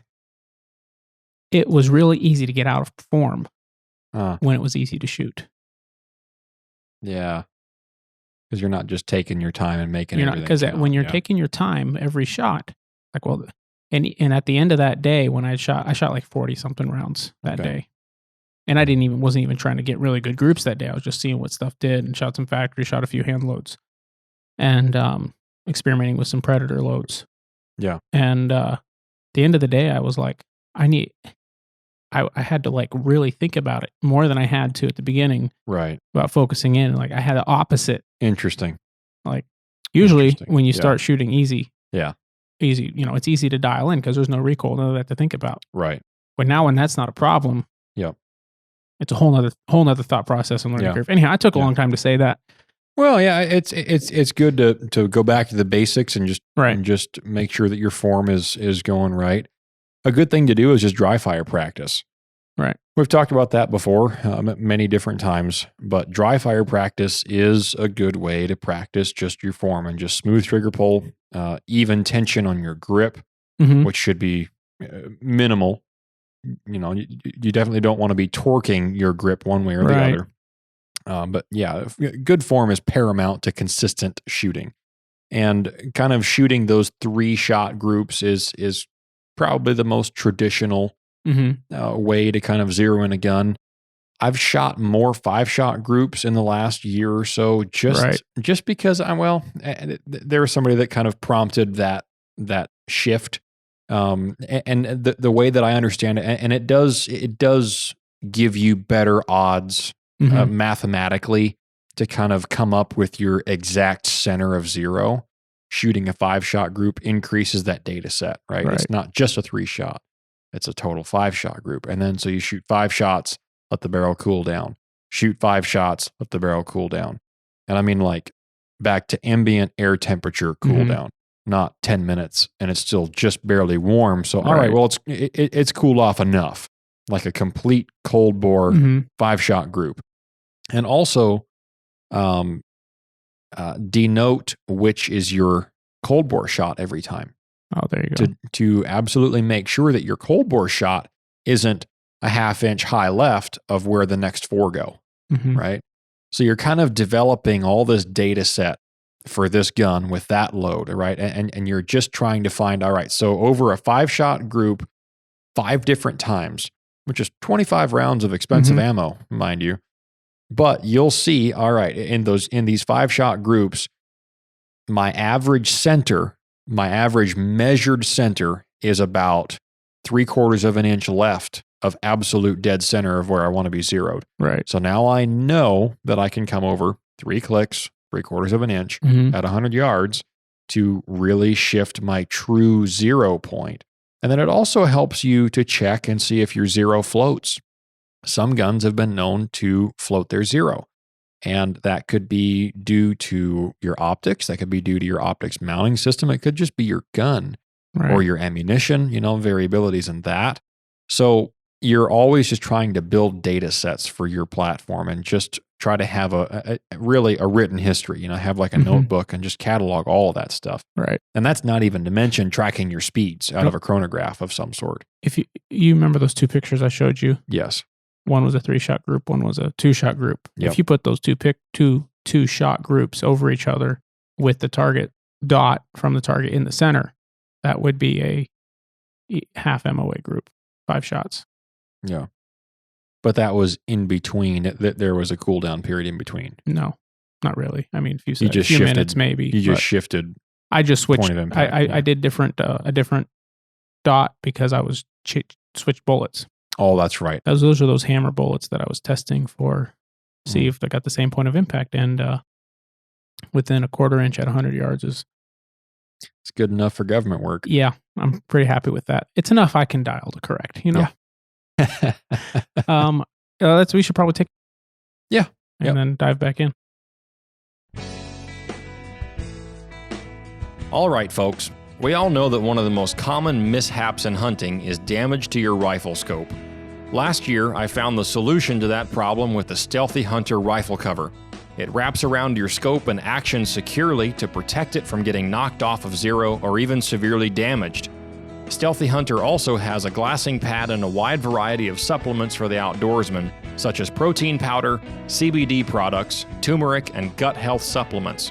They also make a lightweight trauma kit weighing in at just 14 ounces that includes everything you need and nothing you don't for all of your backcountry medical emergencies. To shop all of their equipment and supplements, go to StealthyHunter.com and enter the discount code at checkout, The Northern Hunter, to save on your order today. All Stealthy Hunter equipment is proudly made in the USA.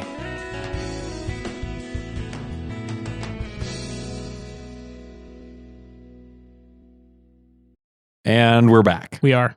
So, kind of to wrap up the whole gun category, and this is rambled on as per normal about guns, and people seem to enjoy listening to us talk about guns. We've got a lot of comments on how much they like these nerd outs. So, hey, I'm glad that you are willing to hear what our wives are not.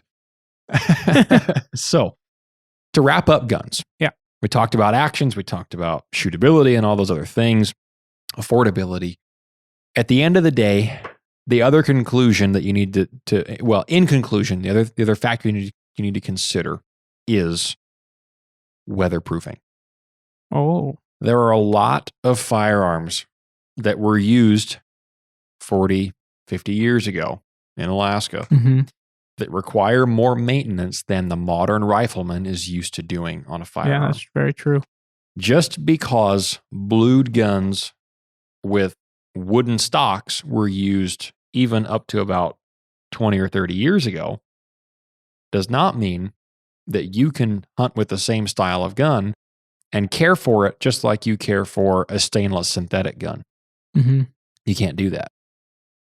Wood guns with blued steel require some in-the-field care that you're not going to be used to if you're used to hunting with a more weatherproofed gun. So keep that in consideration. Wood stocks can swell.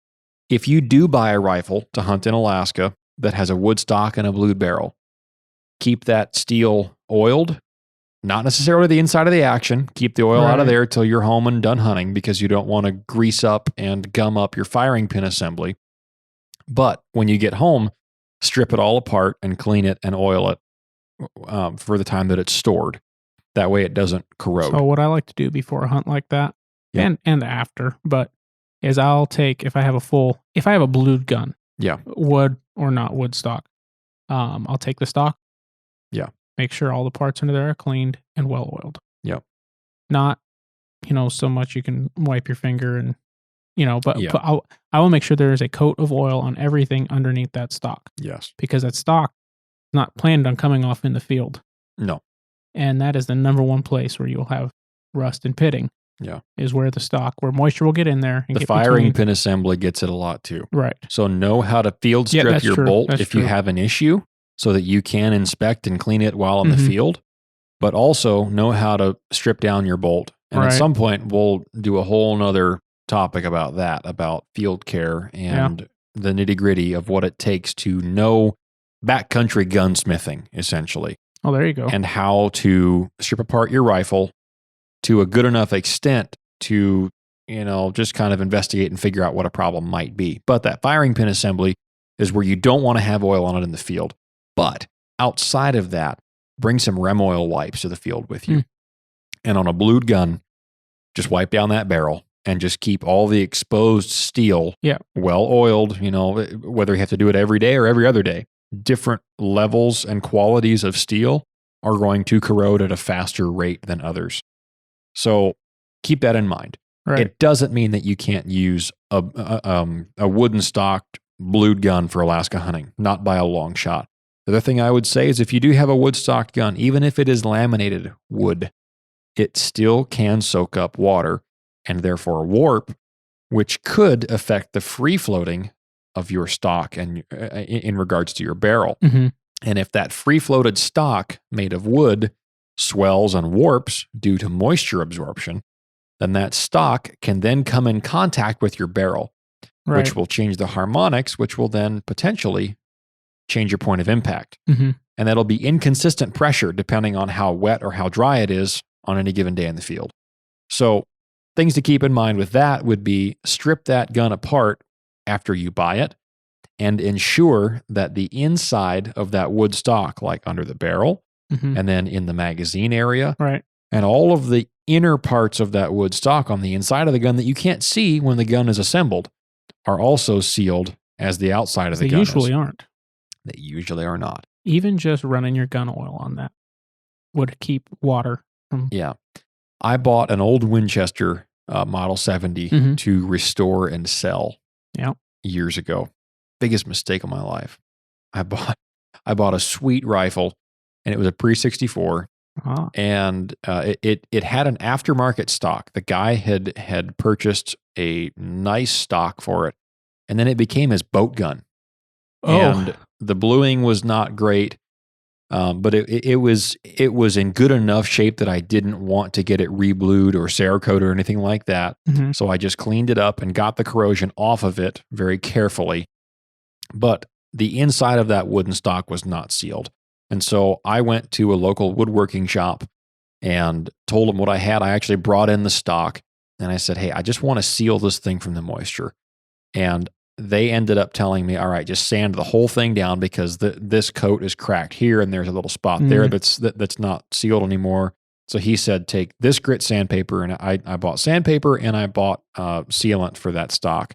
And I ended up sanding the whole thing back down and then resealing it. What did they tell you to use, like a urethane? I don't remember. It's been, man, that has to have been like 7 or 8 years ago now. It was a long time ago.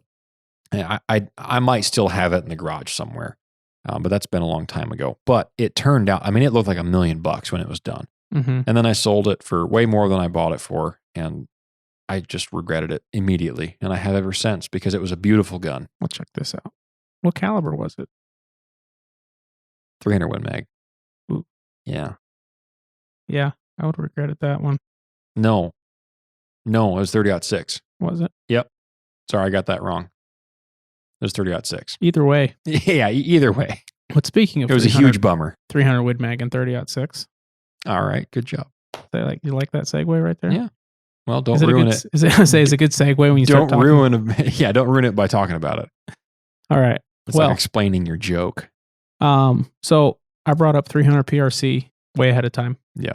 And that's what I would say if I was going to pick a one do-all rifle for Alaska. And the reason I brought up 300 PRC was because, as you've hinted at, I am very intrigued with Wildcat cartridges and being able to, all these things you can do when you build your own custom gun and all these things, or you're reloading and such.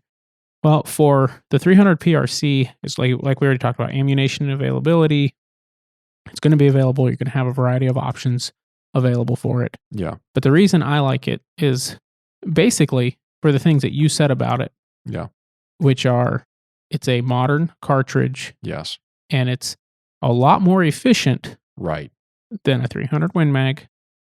Yep. Right? Yeah. And it's going to push it faster than 300 Win Mag too, right? And probably, I haven't looked at the load data, but probably at about the same amount of powder. So the parent case for the 300 PRC is a 375 Ruger. The 300 PRC existed as a Wildcat cartridge before Hornady made it a factory loaded cartridge. There were guys wildcatting that, and there were guys wildcatting the 7 PRC as well. Right. Derived from the 375 Ruger case. Now, I don't know about the neck length and the shoulder design and how the Wildcatters managed that. But Gunworks also had the 7 LRM, I believe, is a twin of the 7 PRC. That Hornady was making 7 LRM brass for Gunworks for years as their proprietary 7 LRM Gunworks cartridge. The 7 PRC is the twin to that. I believe, and I'd have to look this up to verify it, but I believe that 7 LRM brass is compatible with 7 PRC as well. But don't go off of that without verifying that yet. That was something that I heard somewhere when the 7 PRC was launched. Right. So it's been a while, so I'd have to look that up. So initially I was thinking I would say something like 30-06. Yeah. Because, well, for one big reason is yesterday and today I've been listening to this book working by myself a lot, and so I've gotten through like 12 hours of a 14-hour book in 2 days. It's called White Hunters. And it's about African hunters, right? African, the great white hunters, right, of Africa. Yeah. Who were the guides, we call them PHs now, Yeah, right? professional hunters. Yeah. Professional hunters. But, there was a time when there weren't any more than like 30 in all of Africa at a given time. And is this a true story book? Yeah, this is about the white hunters really in Africa from late 1800s through I think the last part of the 20th century. Really? Yeah. Oh man, I'm gonna have to listen to that. Yeah, yeah, you sold it's good. me. Oh, it's good. I love all those old Africa hunting books. One thing that surprised me is, and it's about as many of them. I think the author was a hunter at one point. Who's the author? Brian Hearn. Okay. He was an author. He was a hunter, African hunter at one point. I don't know if he was considered a white hunter. Okay. Like a PH, or if he got to that point or not. But he interviewed most of the hunters that he talks about. Oh, interesting. Yeah. And you don't, and I think not necessarily some of the early ones, but most of the later ones that he mentions and brings up are the ones that lived to get old enough. But so most of the stories he tells are either he's relating what he's been told. So the way there's so many of them died from snakes and leopards and lions. Oh, interesting. And elephant. And it's like malaria. He hasn't said anybody that's died Mosquitoes. from malaria, Yeah. but there was definitely some guys that almost died from. Yeah, I'm sure. Yeah. Anyway, that's another story. But one thing that really surprised me was how many of them carried, not necessarily as a primary, although a lot of them did at times, The 7mm Mauser. 7 Mauser and a 30-06. What about the 303 British? I heard that mentioned briefly, Okay. but not a lot. That wasn't as 30-06, huh? There was a lot of guys with a 30-06. A lot of times it was just a lighter rifle that they had, and it was a lot, a lot easier to shoot longer range. Yeah. If they've got a wounded animal, they need to put another bullet in at a further range. What were they shooting with it? Primarily plains game stuff? Everything. Like for bait for leopards and lions? Like to shoot impala or what? Almost all the stories in this book are about the dangerous game. Really? So they were shooting buffalo, lions. Primarily I hear like lions and leopards. Yeah. But and I can't say I've heard one mentioned in regards to elephant. Yeah. But no, there was a lot of guys. There's also one story where, just because we're talking about it at the moment, and this is book reviews with Moe, where he's and all the names and everything. I don't know how much of that I'm going to keep track of. It's all logged away for some future trivia or something like that, right? But one guy was taking another younger hunter on a buffalo hunt. Okay. And the guide carried a 416 Rigby. I believe it was a 416 Rigby. There was an earlier 416 that they were talking about in there too. But Okay. he carried a 416 Rigby, I believe. Or maybe it was a 477 or something like that. Okay. But and the younger guy had a 375 H&H. Okay. And he said he was encouraging him to get a bigger rifle, and he said, "No, this was plenty big enough." And well, suffice it to say, after that hunt, he bought a bigger rifle. Because it didn't go well. Interesting. It's either a buffalo hunt or a lion hunt, and both of them almost got. Oh, wow. Yeah. Huh. Isn't the number of these guys that had close calls? Like, yeah. One guy. Well, I'm sure he zeroed in on some of the fantastic stories. But instead of getting hooked, he was able to like spin around and grab the neck of the Cape Buffalo and hang on until Cape Buffalo went down. Yeah. Wow. There's some great stories in that book. You think any of it's tall tales, or you think it's all fact? It is put together very factually. Interesting. Yeah. Huh. Well, I'm going to have to read that book. What's crazy is the number of these guys that survived snake bites and leopard, takes them a week. It takes them a month to heal from an attack like We've this. got it pretty good in Alaska. Yeah. I was thinking Dalton and his brown bears. Yeah. All right. Yeah. But the number of guys that would survive, 30 years of this. Yeah. And retire and die in a car accident. Oh, man. You just to come home and get killed in the concrete jungle. Right. So the 30-06. The 30-06 is probably the bread and butter cartridge. It's definitely the old school. The historical Even you go back and read books like The Last of the Great Brown Bear Men with Pennell and Tollefson. Those guys were pioneer hunting outfitting guides in Kodiak Island back in the day. It's actually my screensaver on my laptop. It is an old newspaper ad for Pennell and Tollefson. They've got a big brown bear hide stretched out. Well, they got 3 of them stretched out on a cabin side. I believe that was at the old cannery that they had, if I'm not mistaken. But anyway, if you read old books like that from the old brown bear hunting days and the guiding era in Alaska, those guys carried 30-06s for their guide guns. I specifically remember a quote that I hope I remember till the day I die. It was in an Outdoor Life article that was posted a number of years ago. I can't remember who wrote it. I think there were several contributing authors to it. But right at the head of the article, there was a little quote underneath the photo of a bear or something like that said, "Anyone who says a 30-06 is insufficient to kill a brown bear has either never shot one or is unwittingly commenting on their marksmanship." It was something to that effect. I probably got that a little bit wrong, but that was the gist of it. And I remember he specifically says unwittingly commenting on their marksmanship, right? So his point was in saying that was you shoot the right kind of bullet in the right spot at the right range, the bear's going to die. And there's plenty of stories about guys killing big brown bears, guys and gals shooting big brown bears with 708s with 140 grain Nosler partitions, or a 308 with a 165 Nosler partition, right?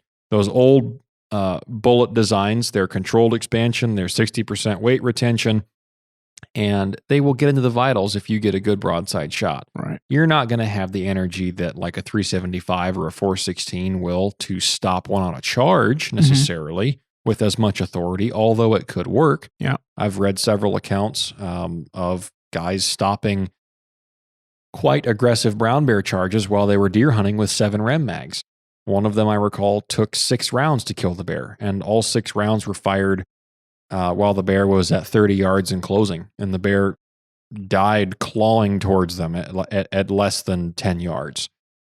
So it can certainly be done with less than a 375. So don't, just like with the control feed versus push feed debate, don't get hung up on having to shoot too much gun to shoot comfortably and to get good with.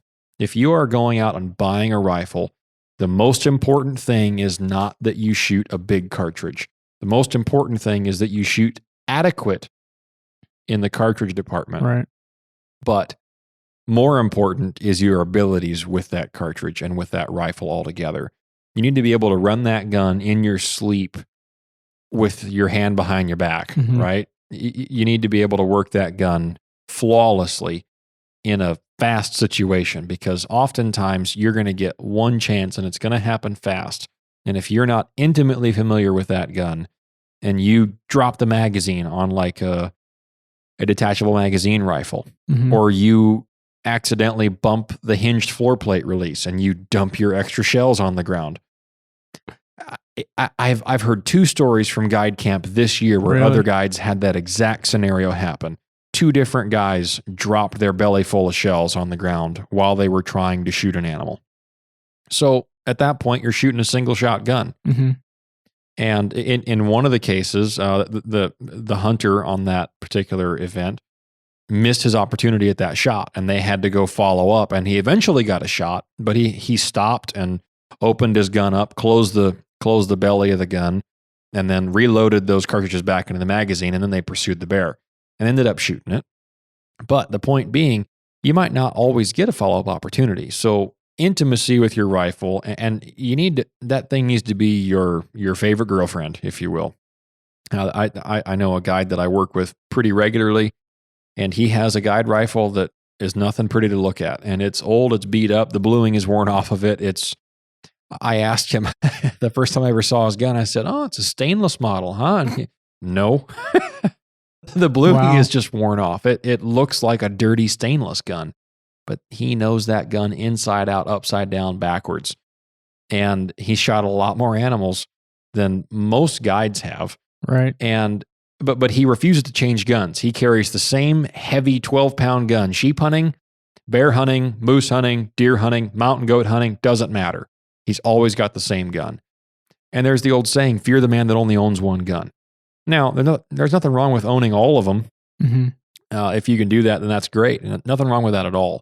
But whatever gun you're going to take to the field, and in this particular case situation, if you're looking for a gun to hunt Alaska, really anywhere, but especially Alaska for our topics, make sure that the number one thing is overall usability and shootability of it. Right.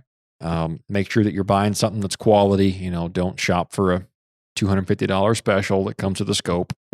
Those are out there and they can work, but know that you get what you pay for. No, I actually saw, I don't remember what it was. I did see a rifle that came with a scope the other day, and it was actually a decent setup for a decent price. I think probably one of the best entry-level guns for under $500 is probably the Winchester XPR.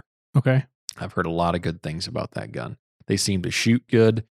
I haven't heard anything about them not being reliable. It seems to be a pretty good option, and it's about $350 or $400. I shot that Remington 770. Yep. And I even shot it with that Bushnell scope that came on it. Familiarity, and you knew that gun, and it just still got it. It works. Exactly. So the final thing that we're going to talk about kind of together is optics and ammunition. So we'll talk about optics just briefly here. There is a ton that we could talk about. We tend to gravitate towards Leupold here. They're brutally tough. They are abused even in the factory in their stress testing. And I've never had one fail. So that goes in that reliability category. Right. There are a lot of good brands of optics out there. But Leupold has been the one that we've probably used the most here. I agree. And I see probably more Leupolds than anything else, even throughout the guide camps. Really? They're just well-trusted, well-respected brands. They have a lifetime warranty guarantee. There is a particular story of one where a guy lost his Leupold scope on quick detach mounts, and he was hunting the same area the following year and found his scope on the beach where it had been sand washed, and he sent it back to Leupold, and they have it in their little display case there at their shop, and they sent him a new one. But it still worked, it still tracked, and it hadn't gotten any water inside the seals. So they're brutally tough. Yeah. Before we get into the scopes themselves, is there a quick detach option that you would recommend for people? Tally used to have one that a lot of guys had. I don't have anything on QD rings. Okay. I any of my guiding guns that have low power scopes, like a 1.5 to 5, is what I use a lot on like a 375 H&H or Ruger. I shoot those things both eyes open, and I don't find that I'm any faster with iron sights. If anything, I'm a little bit faster with the scope because the crosshairs are faster to find than lining up irons. So for me, I've never put QD rings it's more of a on curiosity thing. I should do some research on it. Mostly I'm curious because it would be a where you have a guide style shorter barrel, quick reaction, dangerous game rifle. That's also, they are capable of a lot longer shots. Yeah. So if you want a little bit of a higher powered scope on there, you could put like a 2 to 12. 2 to 12, or even if you wanted to throw a 3 to 18 on QDs that you would keep off the rifle until you're ready to use it. Interesting. Right. Yeah. I don't know how viable that would be. What your, your accuracy and reliability over distance would be with those. Right. I know there was a company up here. I don't know if they're still making them, but there was a company here in Alaska that made QD mounts. I'm also thinking of something similar to that for that AR I've got. Because swapping optics on that would be really nice. Yeah, sure. So Leupold has a bunch of different options. Just to quickly sum up their dedicated hunting line of scopes, they've got the VX Freedoms, they have the VX3 HDs, the VX5 HD, and the VX6 HD. They also have their Mark V lineup of scopes as well, that are a little bit heavier, more lenses, a little bit more of that PRS style of reticle. You have a lot more subtensions built into there, and then they also have first focal plane options. And they also have those available in MILS and MOA. So for different shooters, for different applications. But for the hunting scopes, the VX Freedoms, the VX3s, 5s, and 6s are the bread and butter of the hunting industry. That classic gold ring Leupold scope lineup. So you've got a VX3 HD in a 3.5 to 10 by 40 or 42. Tell me about that. think you've it's had that on 42. that. You've had that on that 300 short mag of yours for a number of years. How many times have you dropped that gun, and how many times have you had to re-zero it afterwards? Well, I've dropped that gun too many times to count. I watched you flip a 4-wheeler over That was a different scope. on your gun boot. That was a different scope. That was still made by Leupold. It was a Redfield. Yep. Made by Leupold. Made in right? the Leupold factory. Correct. That's right. I forgot that was a different And scope. I did not have to re-zero after that. Yep. And And those were in Tally lightweight rings. that's what I have on it now. I think at the time it was Warren's or something. I'm pretty sure Did I put gave tallies you on the- tallies when Did it come with tallies? I Yeah. thought I bought them for it. I'm pretty sure that gun Yeah, came maybe with it did. tallies. Yeah. Maybe it did. Yeah. Well, At thank any you. rate, Yeah. you have had multiple instances where I that have. gun has either bumped up against a rock or something where normally Like you'd say be I concerned about it. Flipped a wheeler with it in a gun boot. Yeah. I mean, you know how it happens, and Yeah.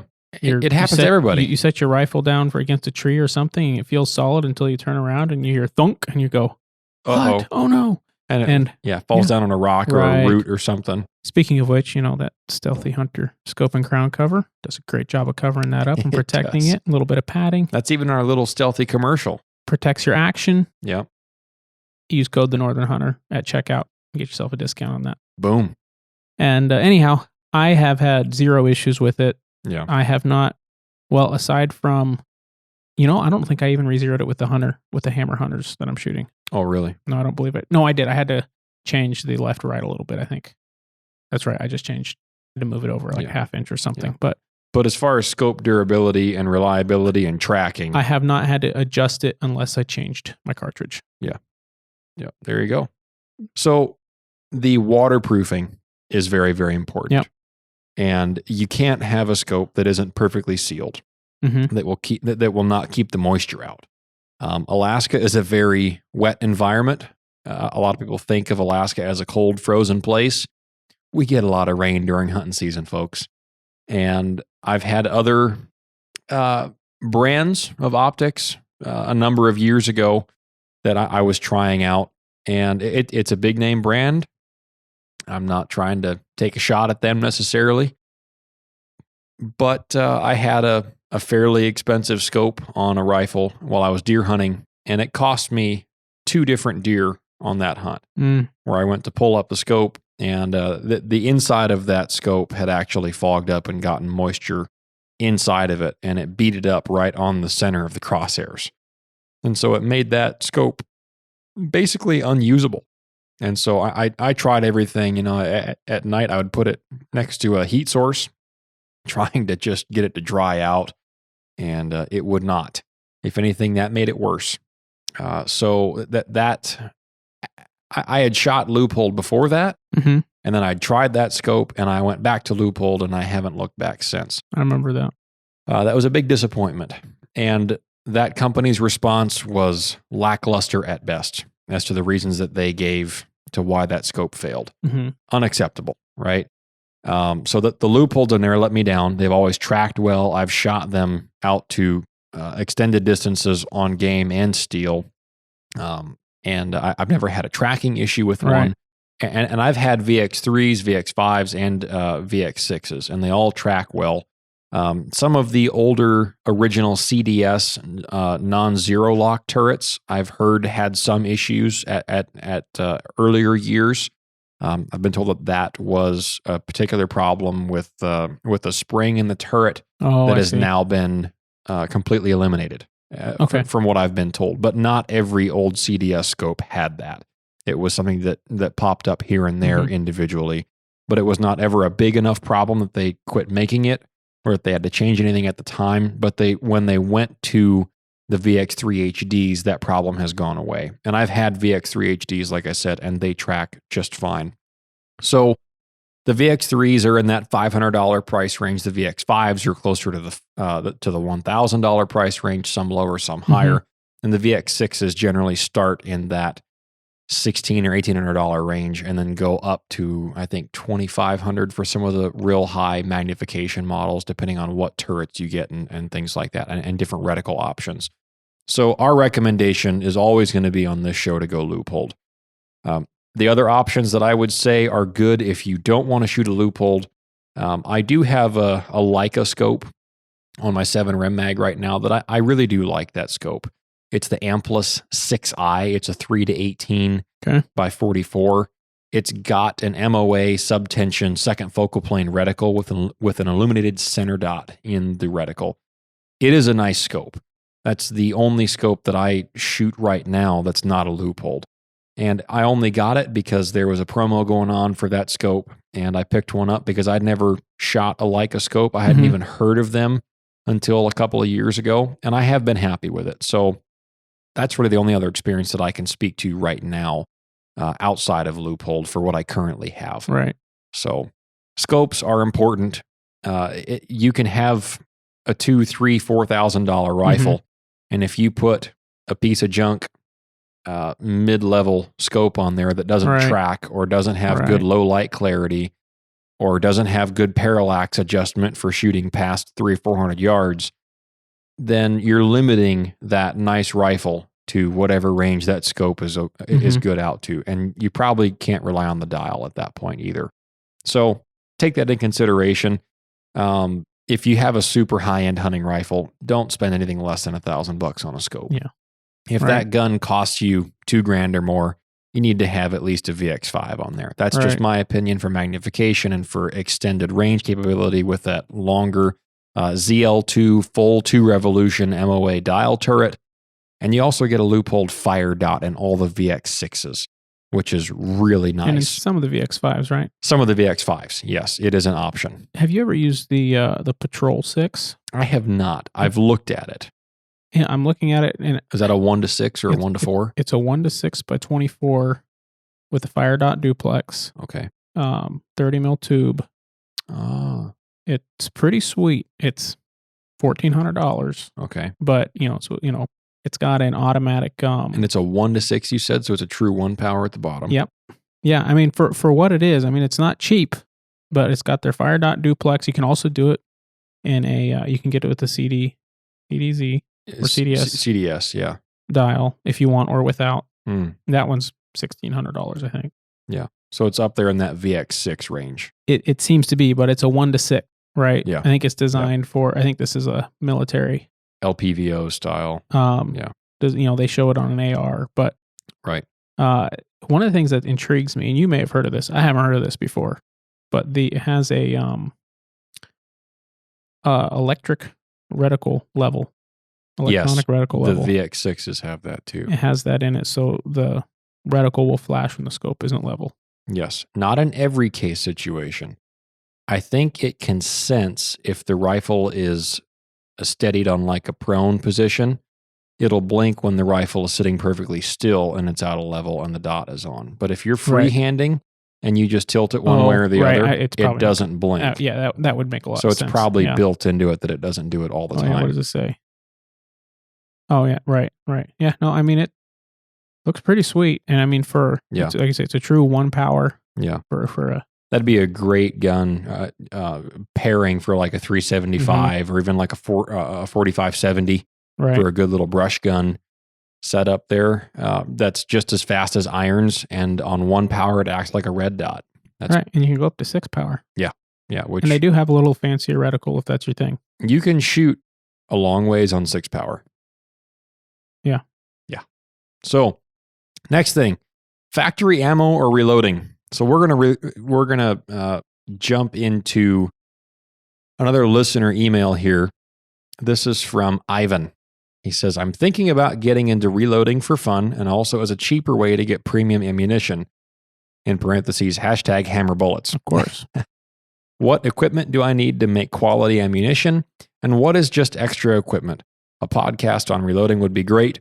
Also, I love when you all nerd out on all things shooting, both firearms and bows. Well, thanks for writing in, Ivan. You came to the right place. We will do a lot more in-depth information on reloading in the future. Yeah. But for right now, to end this topic on this show, factory or reloaded ammo. So I'll talk about factory just briefly. And then I'll let you carry it away and we'll wrap up with some reloading information because you have been diving headfirst into a shallow pool. It's not shallow, it's deep. It goes deep. deep and expensive, I'm Oh, sure. yeah. So factory ammo has come a long ways. Mm-hmm. It's by no means all going to be as good as reloading. Right. But there are a lot of premium factory ammunition makers out there that are very, very consistent with their velocities and their results. Probably all of, if not most of, the premium hunting ammunition that you can buy on the shelf for a hunting rifle is Mhm. going to be suitable for hunting needs in that 500 yards or less. Where you see a big difference is if you chronograph some of that factory ammo, and some brands vary more than Mhm. others. Where you're going to see the big difference at those extended ranges is if you have a variable of your speed of over 15 to 20 feet per second Yeah. between your high and your low velocity on your gun, right? Mhm. So if your average velocity on a 30-06 or the 180 is 27, 25, but your high, sometimes you get 2780, but sometimes you get 2690. That's too big of a spread, right? Right. That's a huge spread. Now, for a 30-06, Under 300 yards, you're probably not even going to notice. most of the time, you're not going to shoot. And if longer- you don't further than chronograph 300 your yards. factory ammo and you never know, and you shoot a 1 or a 1.5 or even a 2-inch group at 100 yards, Mhm. and you're never going to shoot anything past 300 yards hunting, Yeah. then you're never even going to know the difference. But most factory ammo is a tighter velocity spread than that. I haven't seen. Now, I've only tested 2 or 3 different specific cartridges and loads, factory ammo on a Chronograph. chronograph. Yeah, I know what it is with that word. It's hard for me to remember. But I Radar. have seen, even on Hornady and Federal, both premium loads, I've seen as much as 50 to 60 feet per second difference Okay. in a box. Interesting. Wow. So I shot, when I was breaking in that 338 Weatherby RPM, I shot Weatherby ammunition off the shelf. It was Yeah. a 225 grain Nosler AccuBond load just before I started shooting hand loads. I just wanted to get it on paper and then go through 20 rounds of a break-in period for that barrel before I switched over to my hand loads. And with those 225 AccuBonds, I think my maximum standard deviation, high Right. and low velocity, was never more than like 20 or 22 feet per second. Now that's Weatherby ammunition too. Right. But compared to what these ultra high standard reloaders go Oh, for, sure. a lot of these guys are shooting for single digit standard deviation of 9 feet a second or less. And that's ultra high standards. You know, Right. they're not messing around. So that there are a lot of arguments to be made for reloading in that respect. Mhm. But for practical hunting distances, which for me is 500 yards or less, as long as my gun is shooting an inch or better over an average 5-shot group at 100 yards for my 0, I'm okay with shooting that out to 500 yards on game if I've got enough time behind that gun. And my recommendations and personal preferences have varied through the years. I've shot Nosler factory ammo. I've shot Hornady factory ammo. I've shot Barnes.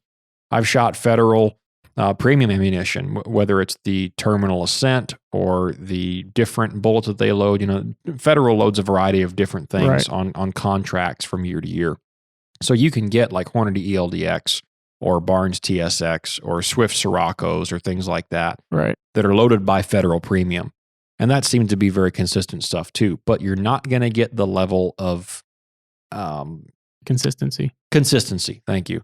That you'll get out of Hand loads. reloading. Yeah. If you're good at it and if you have the right equipment. So depending on your purpose and what you want to get out of that gun, that's what's going to determine whether or not you shoot factory versus hand loads. And if you find a factory load that has the right bullet that you want to shoot, that shoots a nice tight 1-inch group or so at 100 yards for a hunting rifle, and you don't really think that you want to get into spending the time and the money to reload, especially in today's market of components availability, Right. primers and the right powder and brass availability and things like that, then you might not even need to consider reloading if you have the right factory load. So it's just my perspective on it. So the floor is yours. Reloading. All Dive right. in. Well, so, the pros and cons of reloading, like you say, a lot of it has to do with just ammunition consistency. The other big thing is ammunition availability. If you can't get, say, 300 Winchester short mag, then the best viable option is to reload. That's the only option at some point. Yeah. Or find somebody that's got a bunch of ammo that they're selling. But I see what you did there. yeah, right. But I bought that 6 ARC, and I bought it knowing the ammunition was available but scarce. And there's a lot of cartridges that are like that. You walk into your local sporting goods store in a given week, and there might be a couple boxes on the shelf. I think you'll probably see that start showing up more. I walk into the store, and once in a while I'll see it on the shelf, and I'll buy a couple boxes, and the next day the other 5 that were there are gone. I did find a store that had a bunch of it for a lot more money. Yeah. But they have a lot of it. So, I bought some. Desperate times, desperate measures. I want to have a stock of it. That's another thing for me. Reloading, I reload for hunting, not for precision. There's a big difference. You talked about standard deviation, which is the difference in velocity per cartridge per round that you shoot in a load. And if you talk to even the avid reloaders, the guys who reload for precision shooting, the PRS guys and such, most of them, when they load hunting ammunition, do not even look at their standard deviation. Interesting. Because it really doesn't matter when you're not shooting competition. And you're never for a hunting round, if you're not going to shoot over, like you say, 5, even 600 yards. Yeah. Unless you've got a really, a 10-inch kill zone, which on some animals you do. Yeah. Right. But even then, that's not that hard to get a 10-inch group at 500 yards. No. With factory ammo. That's not hard to do. That's under an MOA. Right. Exactly. Yeah. Anyhow. So in the PRS world, sorry to cut you off there, but in the shooting competition world, have you found any acceptable level to be kind of a common theme for a standard deviation for reloading? What do you mean in PRS? Yeah. It all depends on the shooter and the reloader. What have you seen? I primarily watch how-tos, information about powder, I don't watch a lot of PRS stuff yet, and I will more as I get if I head that direction. I will say, a lot of guys like to shoot for single digits. Yeah. Right? They get down to within that's what I've heard from a lot of guys, yeah. And it's not that hard to do. Okay. If you find, if you take the time, take your time reloading and make and control all of the variables that you can control easily. Yeah. Okay. A lot of guys, there's some brands out there. There's Short Action Customs. They make reloading supplies. You've got Area 419. They make reloading equipment and supplies. Well, not supplies, but equipment. Same with Short Action Customs. There's a lot of others like that. Okay. There are 2 of them. The first 2 that came to mind. But they cost, their products cost a hefty sum. Several times what, say, RCBS or Lyman or Hornady cost for those same materials. Why is that? Because they're a lot tighter tolerances in their manufacturing processes. Some of the things, like some of the stuff from Short Action Customs, offer more consistency in your ammunition with some of their dies and such. They sell a die that's like $500-$600, and you can swap out some bushings and do multiple calibers or multiple cartridges with it. And which are all, there's all these great options in these things. But that's not really a place somewhere to delve into if you're looking to get into reloading. So you had this question, what equipment do I need to make quality ammunition, and what is just extra equipment? All you need to make quality ammunition is the basics. There's a lot of reloading kits available, right? I would say the best.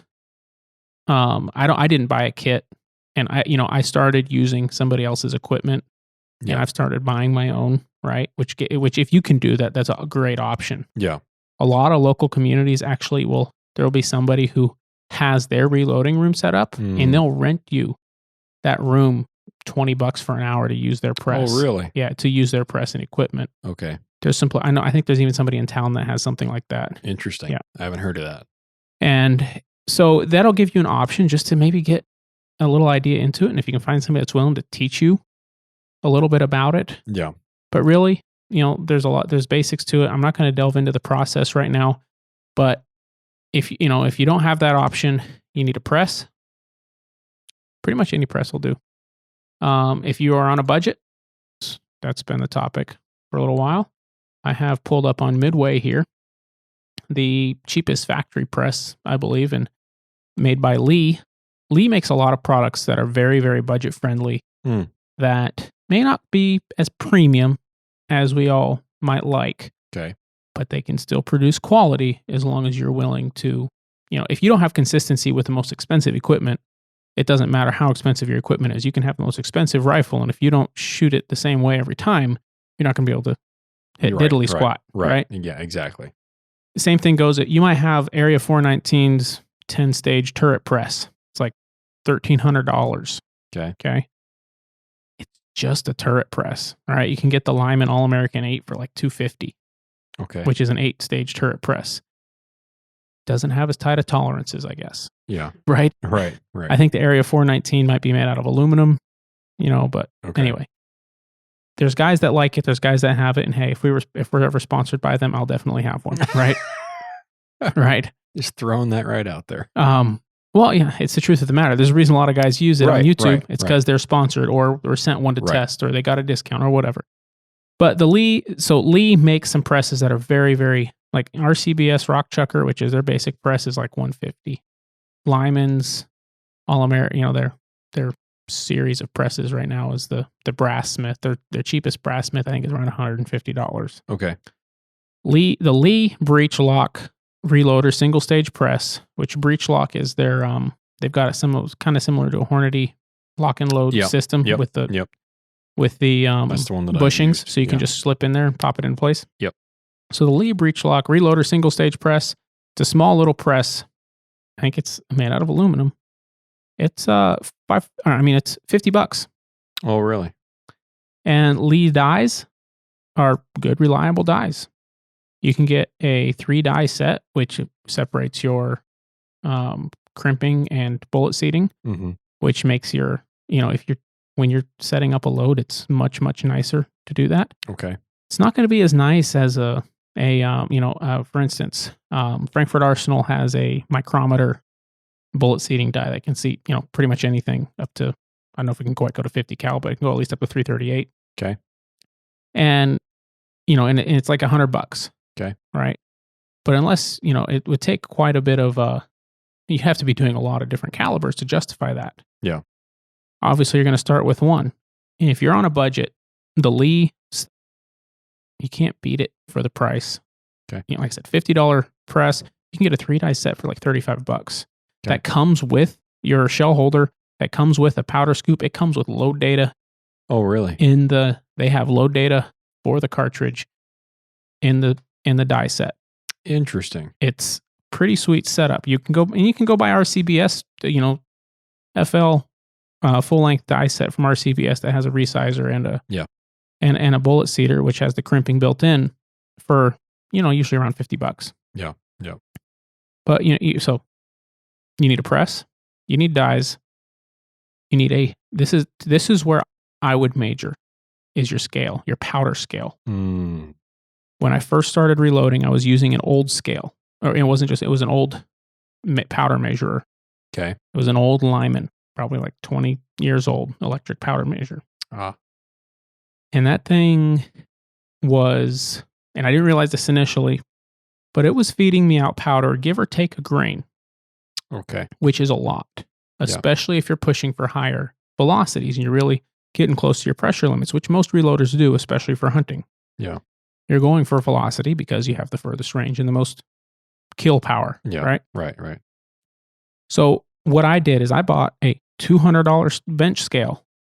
So I can use that thing to get some powder out fast, but then I can trickle my last little bit of powder. Yeah.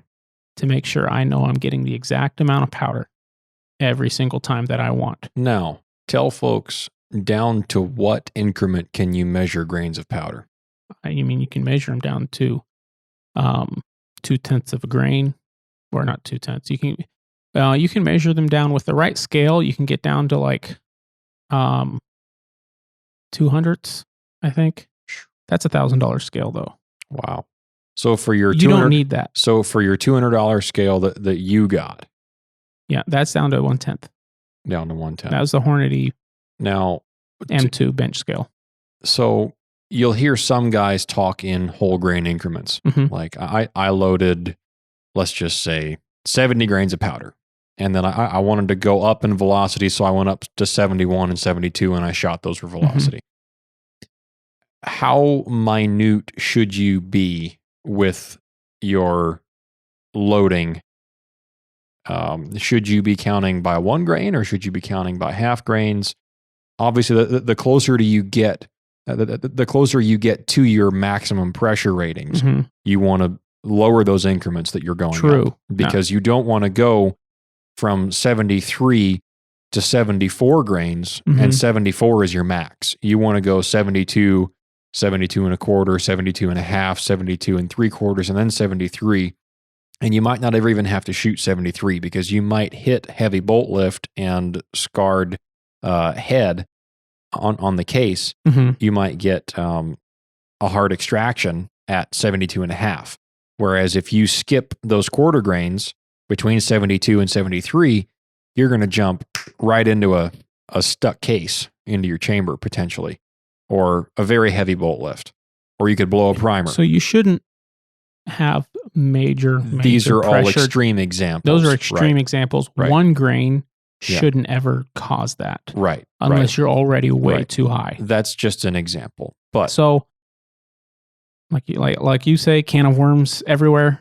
Yeah. Right. I wasn't going to dive into all that, but we do advertise Hammer Bullets. Yeah. And we're sponsored by them. And I love Hammer Bullets. They are easy to load for. Yes, they are. They shoot amazingly well, especially for hunting ammunition. I have shot 6-7 shot groups at 100 yards, all different velocities, and it's 1 MOA. On a ladder test. Just to find velocities. So correct. So when I'm doing a test for velocity, just to see, to find that max range, because there's not hammer load data. There's a little bit of stuff you can find on the internet. I will say if you are loading for a 45-70, a 300 short mag, 6mm arc, or 30-30, PM me on Instagram if you're interested in load data for hammers. What's your handle on the Instagram? It is Modrenalin. There you go. Modrenalin. You can find it if you forget that. There's a link to it in the About page on the website. There you go. But if you're interested in load data for hammers for one of those cartridges, I have stuff I've worked up for all of those. The nice part about the hammer bullets is that you very rarely have to mess with seating depth to find your accuracy in hammer bullets. Yeah. At least I haven't had to yet. And most of what I've talked to Steve about from Hammer, Steve is one of the owners of Hammer Bullets, and he said that they very rarely ever have to mess with seating depth to find accuracy in a load. It's almost always powder charge and powder brand, if you will. So like 4350 or 4198, right? So 1 powder will shoot great and 1 powder won't. So oftentimes you're not going to say, well, 4350 doesn't shoot well at this seating depth, so I'm going to put it closer to the lands. Most of the time, if that load doesn't shoot well for accuracy, you're probably going to end up switching powders. That's what I've gotten from him. So for a beginning reloader, Hammer Bullets, some of their bullets are very well marked as do not load as a beginning reloader.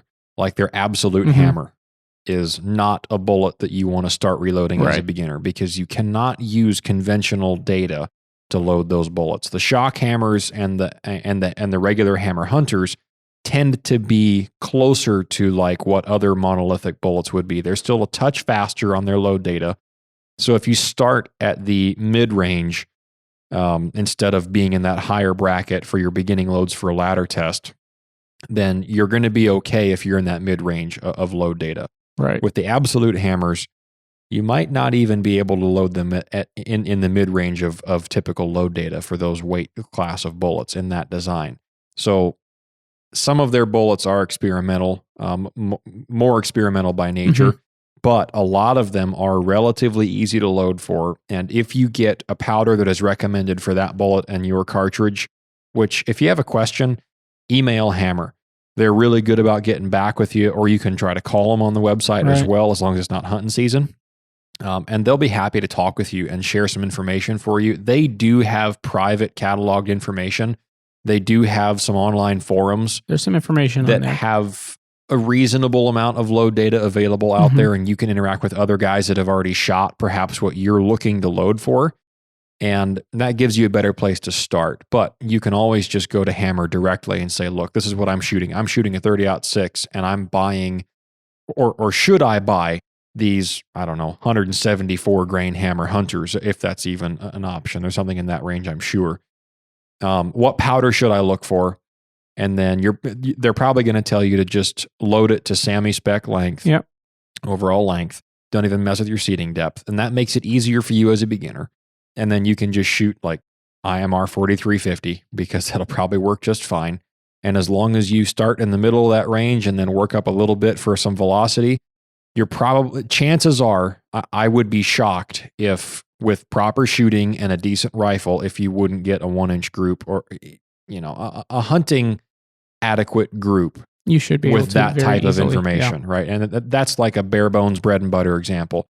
30-06 mid-range weight class bullet and an easy to get powder, or at least it used to be, IMR 4350. It's not the easiest to get anymore. It's harder to get. It's definitely not. I don't know what stuff is a lot with that stateside. I'm going to say, what was his name here? Ivan or Yvonne. Yeah. I will email you a quick list of all the things I would worry about. Parts and supplies. Like I said, we've already opened a big can of worms with this, and we could easily talk for a couple more hours. Yeah, we definitely have a lot to cover on reloading. And this is something I really want to talk about a lot more specifically with hammers, because there's not a lot of data, and I want to make it a lot easier for people to be able to, especially if you're not a reloader, or if you are a reloader but you don't like to reload something that a book doesn't give you. Yeah. I want to be able to give you what you need to be able to do that with confidence. Yeah. I started loading hammer bullets. Yeah. Which may not have been, let's just put it this way. I was a beginner reloader, and I started with something there was not data for. Yeah. I worked up very, very slowly. I worked up slowly. Yeah. I started with a 4570, which is a very easy. Right. Standard deviation doesn't matter. Right. Right. And standard deviation, like I said, most guys even big reloaders who reload for hunting, they don't care about that. Yeah. They're just looking at accuracy. And if it's accurate, then they're happy. Yeah. And that's another good point to make just on this guns and optics and reloading and factory ammo. Accuracy and consistency in shooting super tight groups. Don't be suckered in to buying a super high-end hunting rifle just because it says half MOA guaranteed. The majority of 1 MOA guarantees on the market right now are all based off of 3-shot groups. Right. And that's because it'll shoot a 3-shot group with this one particular kind of ammo. If you shoot it enough, you'll eventually get a 3-shot 1 MOA group at some point. And that's all depends on your rest and your shooting form and all those other factors. Don't think that you have to say, well, 1 inch isn't quite precision level, and I heard that other guys are having half MOA accuracy. Well, how many shots are they firing in a group? Because a 3-shot group is kind of a low data set. From what I have learned and from what I do now, and this is just my opinion. Other guys are going to say, nope, 3 shots is plenty. And that's fine. And there have been plenty of animals killed with 3-shot groups that'll just hit a pie plate. I'm not saying that you have to do what I do, but 5-shot groups give you a better understanding and a larger data set to work with. So the point being here is, don't think that you have to shoot under an inch to have a good, effective quarter-mile killing hunting rifle. You don't have to. Not every bullet hole has to be touching. Obviously, that's what we're all striving for. Right. And we all love it when we shoot a nice cloverleaf round of a group and all the bullet holes are either touching in a tight clover leaf pattern or even stacked inside the same holes over and over again. That's obviously the goal in the end of it. But an 1.5-inch gun at 100 yards is plenty. A 2-inch gun is enough for a lot of hunting purposes. For most. Yeah, for the vast majority. Yeah. Back to the reloading. There's he says he's thinking about getting into reloading for fun and a cheaper way to get premium ammunition. Yeah. And reloading can be a cheaper way to get ammunition, especially if you shoot a lot. However, if you get into it and you dive in head first and you start buying equipment and, look at this press and look at that press and I want to run multiple presses, which would be a great option. And then you buy ultra high-end brass. You buy, brass can be expensive, but at the same time, brass is one of the things that saves you money because you can reuse it. Get good brass, you can easily get 10, 12 cycles. Point being, the entry-level cost is high. The entry-level cost is higher. Over time, it can save you money if you don't go nuts. Okay? If you find it fun, right, it's saving you money on ammunition is what you tell your wife. But the truth of that matter may not be, over time, yes, it can. Yeah. And it should, especially if you want to buy a progressive press and if you shoot a lot of 9mm and you start reloading that, right? Right. Or 223 or I don't recommend using a progressive press to reload your hunting ammunition. Consistency is the most important. Regardless of what equipment you buy, consistency is the most important. Yeah. Like I said, I discovered, 1 grain of powder difference is too much. Yeah. 1/10 of a grain, give or take 1/10 of a grain is fine. Yeah. Give or take a couple tenths of a grain is fine for almost anybody in hunting ammunition. Like you say, load it to SAMI spec. Yeah. Trying to break this down and make it easy. Load it to SAMI spec for hammers. Yeah. Okay. You're not going to find information. You're not going to open a reloading manual and it's going to say hammer bullets. Yeah. Right. Now, what I do, I own a bunch of manuals because I reload hammer bullets. Yeah. I own like 7, I think, reloading manuals at this point. Okay. And that's only because I haven't found another one to add to the collection. I believe you. But, you've texted me like, hey, what's the data on this? Yeah. Yeah. But, and the reason I do is because, I recommend as an easy manual to get, some guys don't like the way it's laid out, but there's a lot of good data in it. The Hornady manual. Okay. Because they have data for it was still called the GMX when they put that manual out, but they have a lot of data for the GMX. And that's their monometal. That's their monometal copper bullet. And that bullet is going to respond the most like most of the hammer bullets. The hammer bullets will move a little faster. Yeah. But you're not going to have to worry about pressure differences from the GMX to a very close weight hammer. Yeah. Right? Yeah. There you go. The Barnes information that's available online is great. If you can get your hand on a 4th edition Barnes manual. I don't want to say how much I spent on mine, but it's probably going to run you about $100 if you can find one. It's going to be used. Yeah. They're hard to find and they're sought after because there's not a lot. Because having that book versus having a piece of paper or being online, it's just nice. I love having my stack of manuals. When I'm thinking about a cartridge or I want to look into something, I'm thinking about a bullet. Yeah. I can grab my stack of manuals and stick them by my bed and start going through. I've got manuals all over my lap, right? Everywhere on the bed. And just like, you say you're thinking about getting into it for fun. If you enjoy delving into the information about reloading, you should enjoy reloading. Right. If you enjoy ballistics, but reloading just seems like a little bit of a pain, then it's probably not for you. Right. I know somebody like that. Yeah. Right? Yeah. And, if you can find, and maybe it's just, you just need to do enough for hunting. And hey, some guys don't load more than 100 rounds a year because they do it for hunting and that's all they need. Yep. And that's fine. Yep. And in that case, it probably will save you money. It'll take over the long run. It will. Right. Especially if you shoot a Weatherby. Right. Right. A real powder gobbler. Right. Brass is expensive. Powder. But it's still going to be a lot cheaper than 120 rounds a box. Or $120 a box. Bucks a box. Even 45-70 ammo was $60, $70, $80 a box, which blows my mind. I used to buy it for $30 a box. Yeah. Yeah. Back And I'm young, right? Back in my day. I know. I saw some on sale on the discount rack Yeah. at Alaska Ammo. Yep. $60 a box. Yeah. On the discount.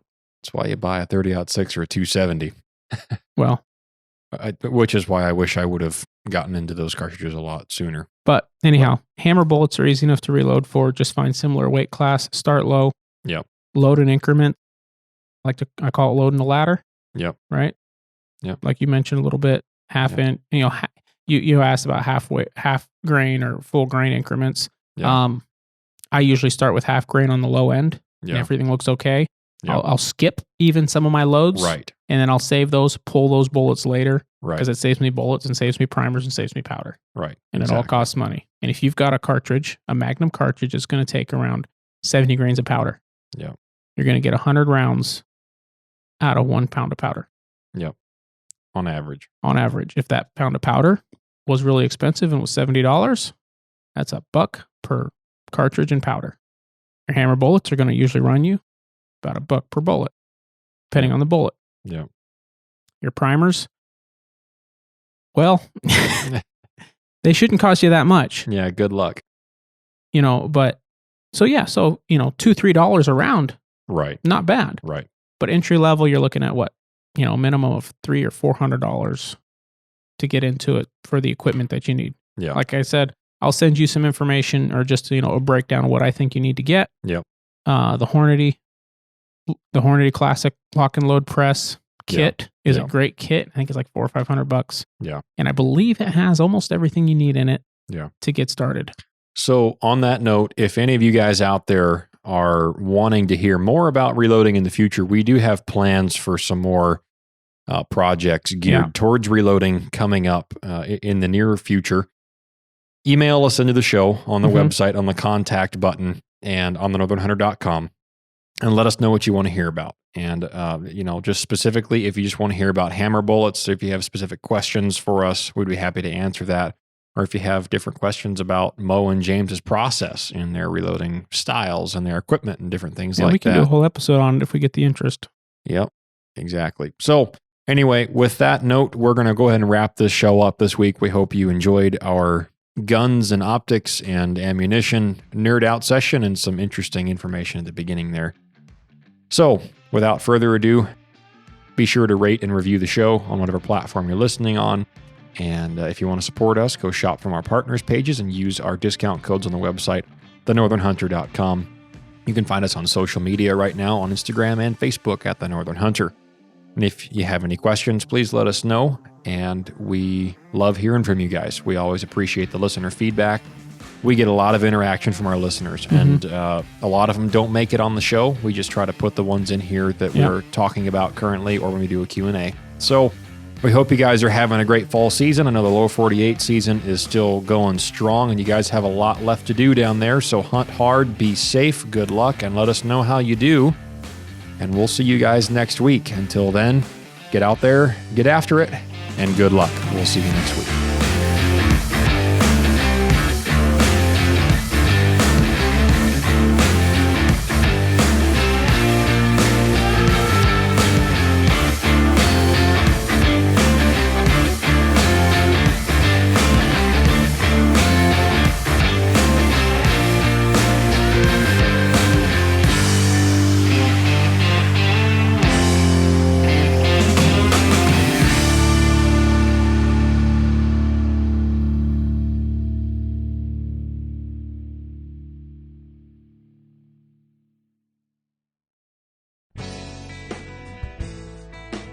All right, folks. We all know that one of the most common mishaps in hunting is damage to your rifle scope.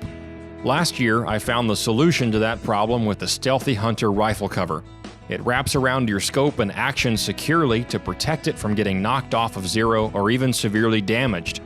Stealthy Hunter also has a glassing pad and a wide variety of supplements for the outdoorsman, such as protein powder, CBD products, turmeric, and gut health supplements. They also make a lightweight trauma kit weighing in at just 14 ounces that includes everything you need and nothing you don't for all of your backcountry medical emergencies. To shop all of their equipment and supplements, go to StealthyHunter.com and enter the discount code at checkout, The Northern Hunter, to save on your order today. All Stealthy Hunter equipment is proudly made in the USA.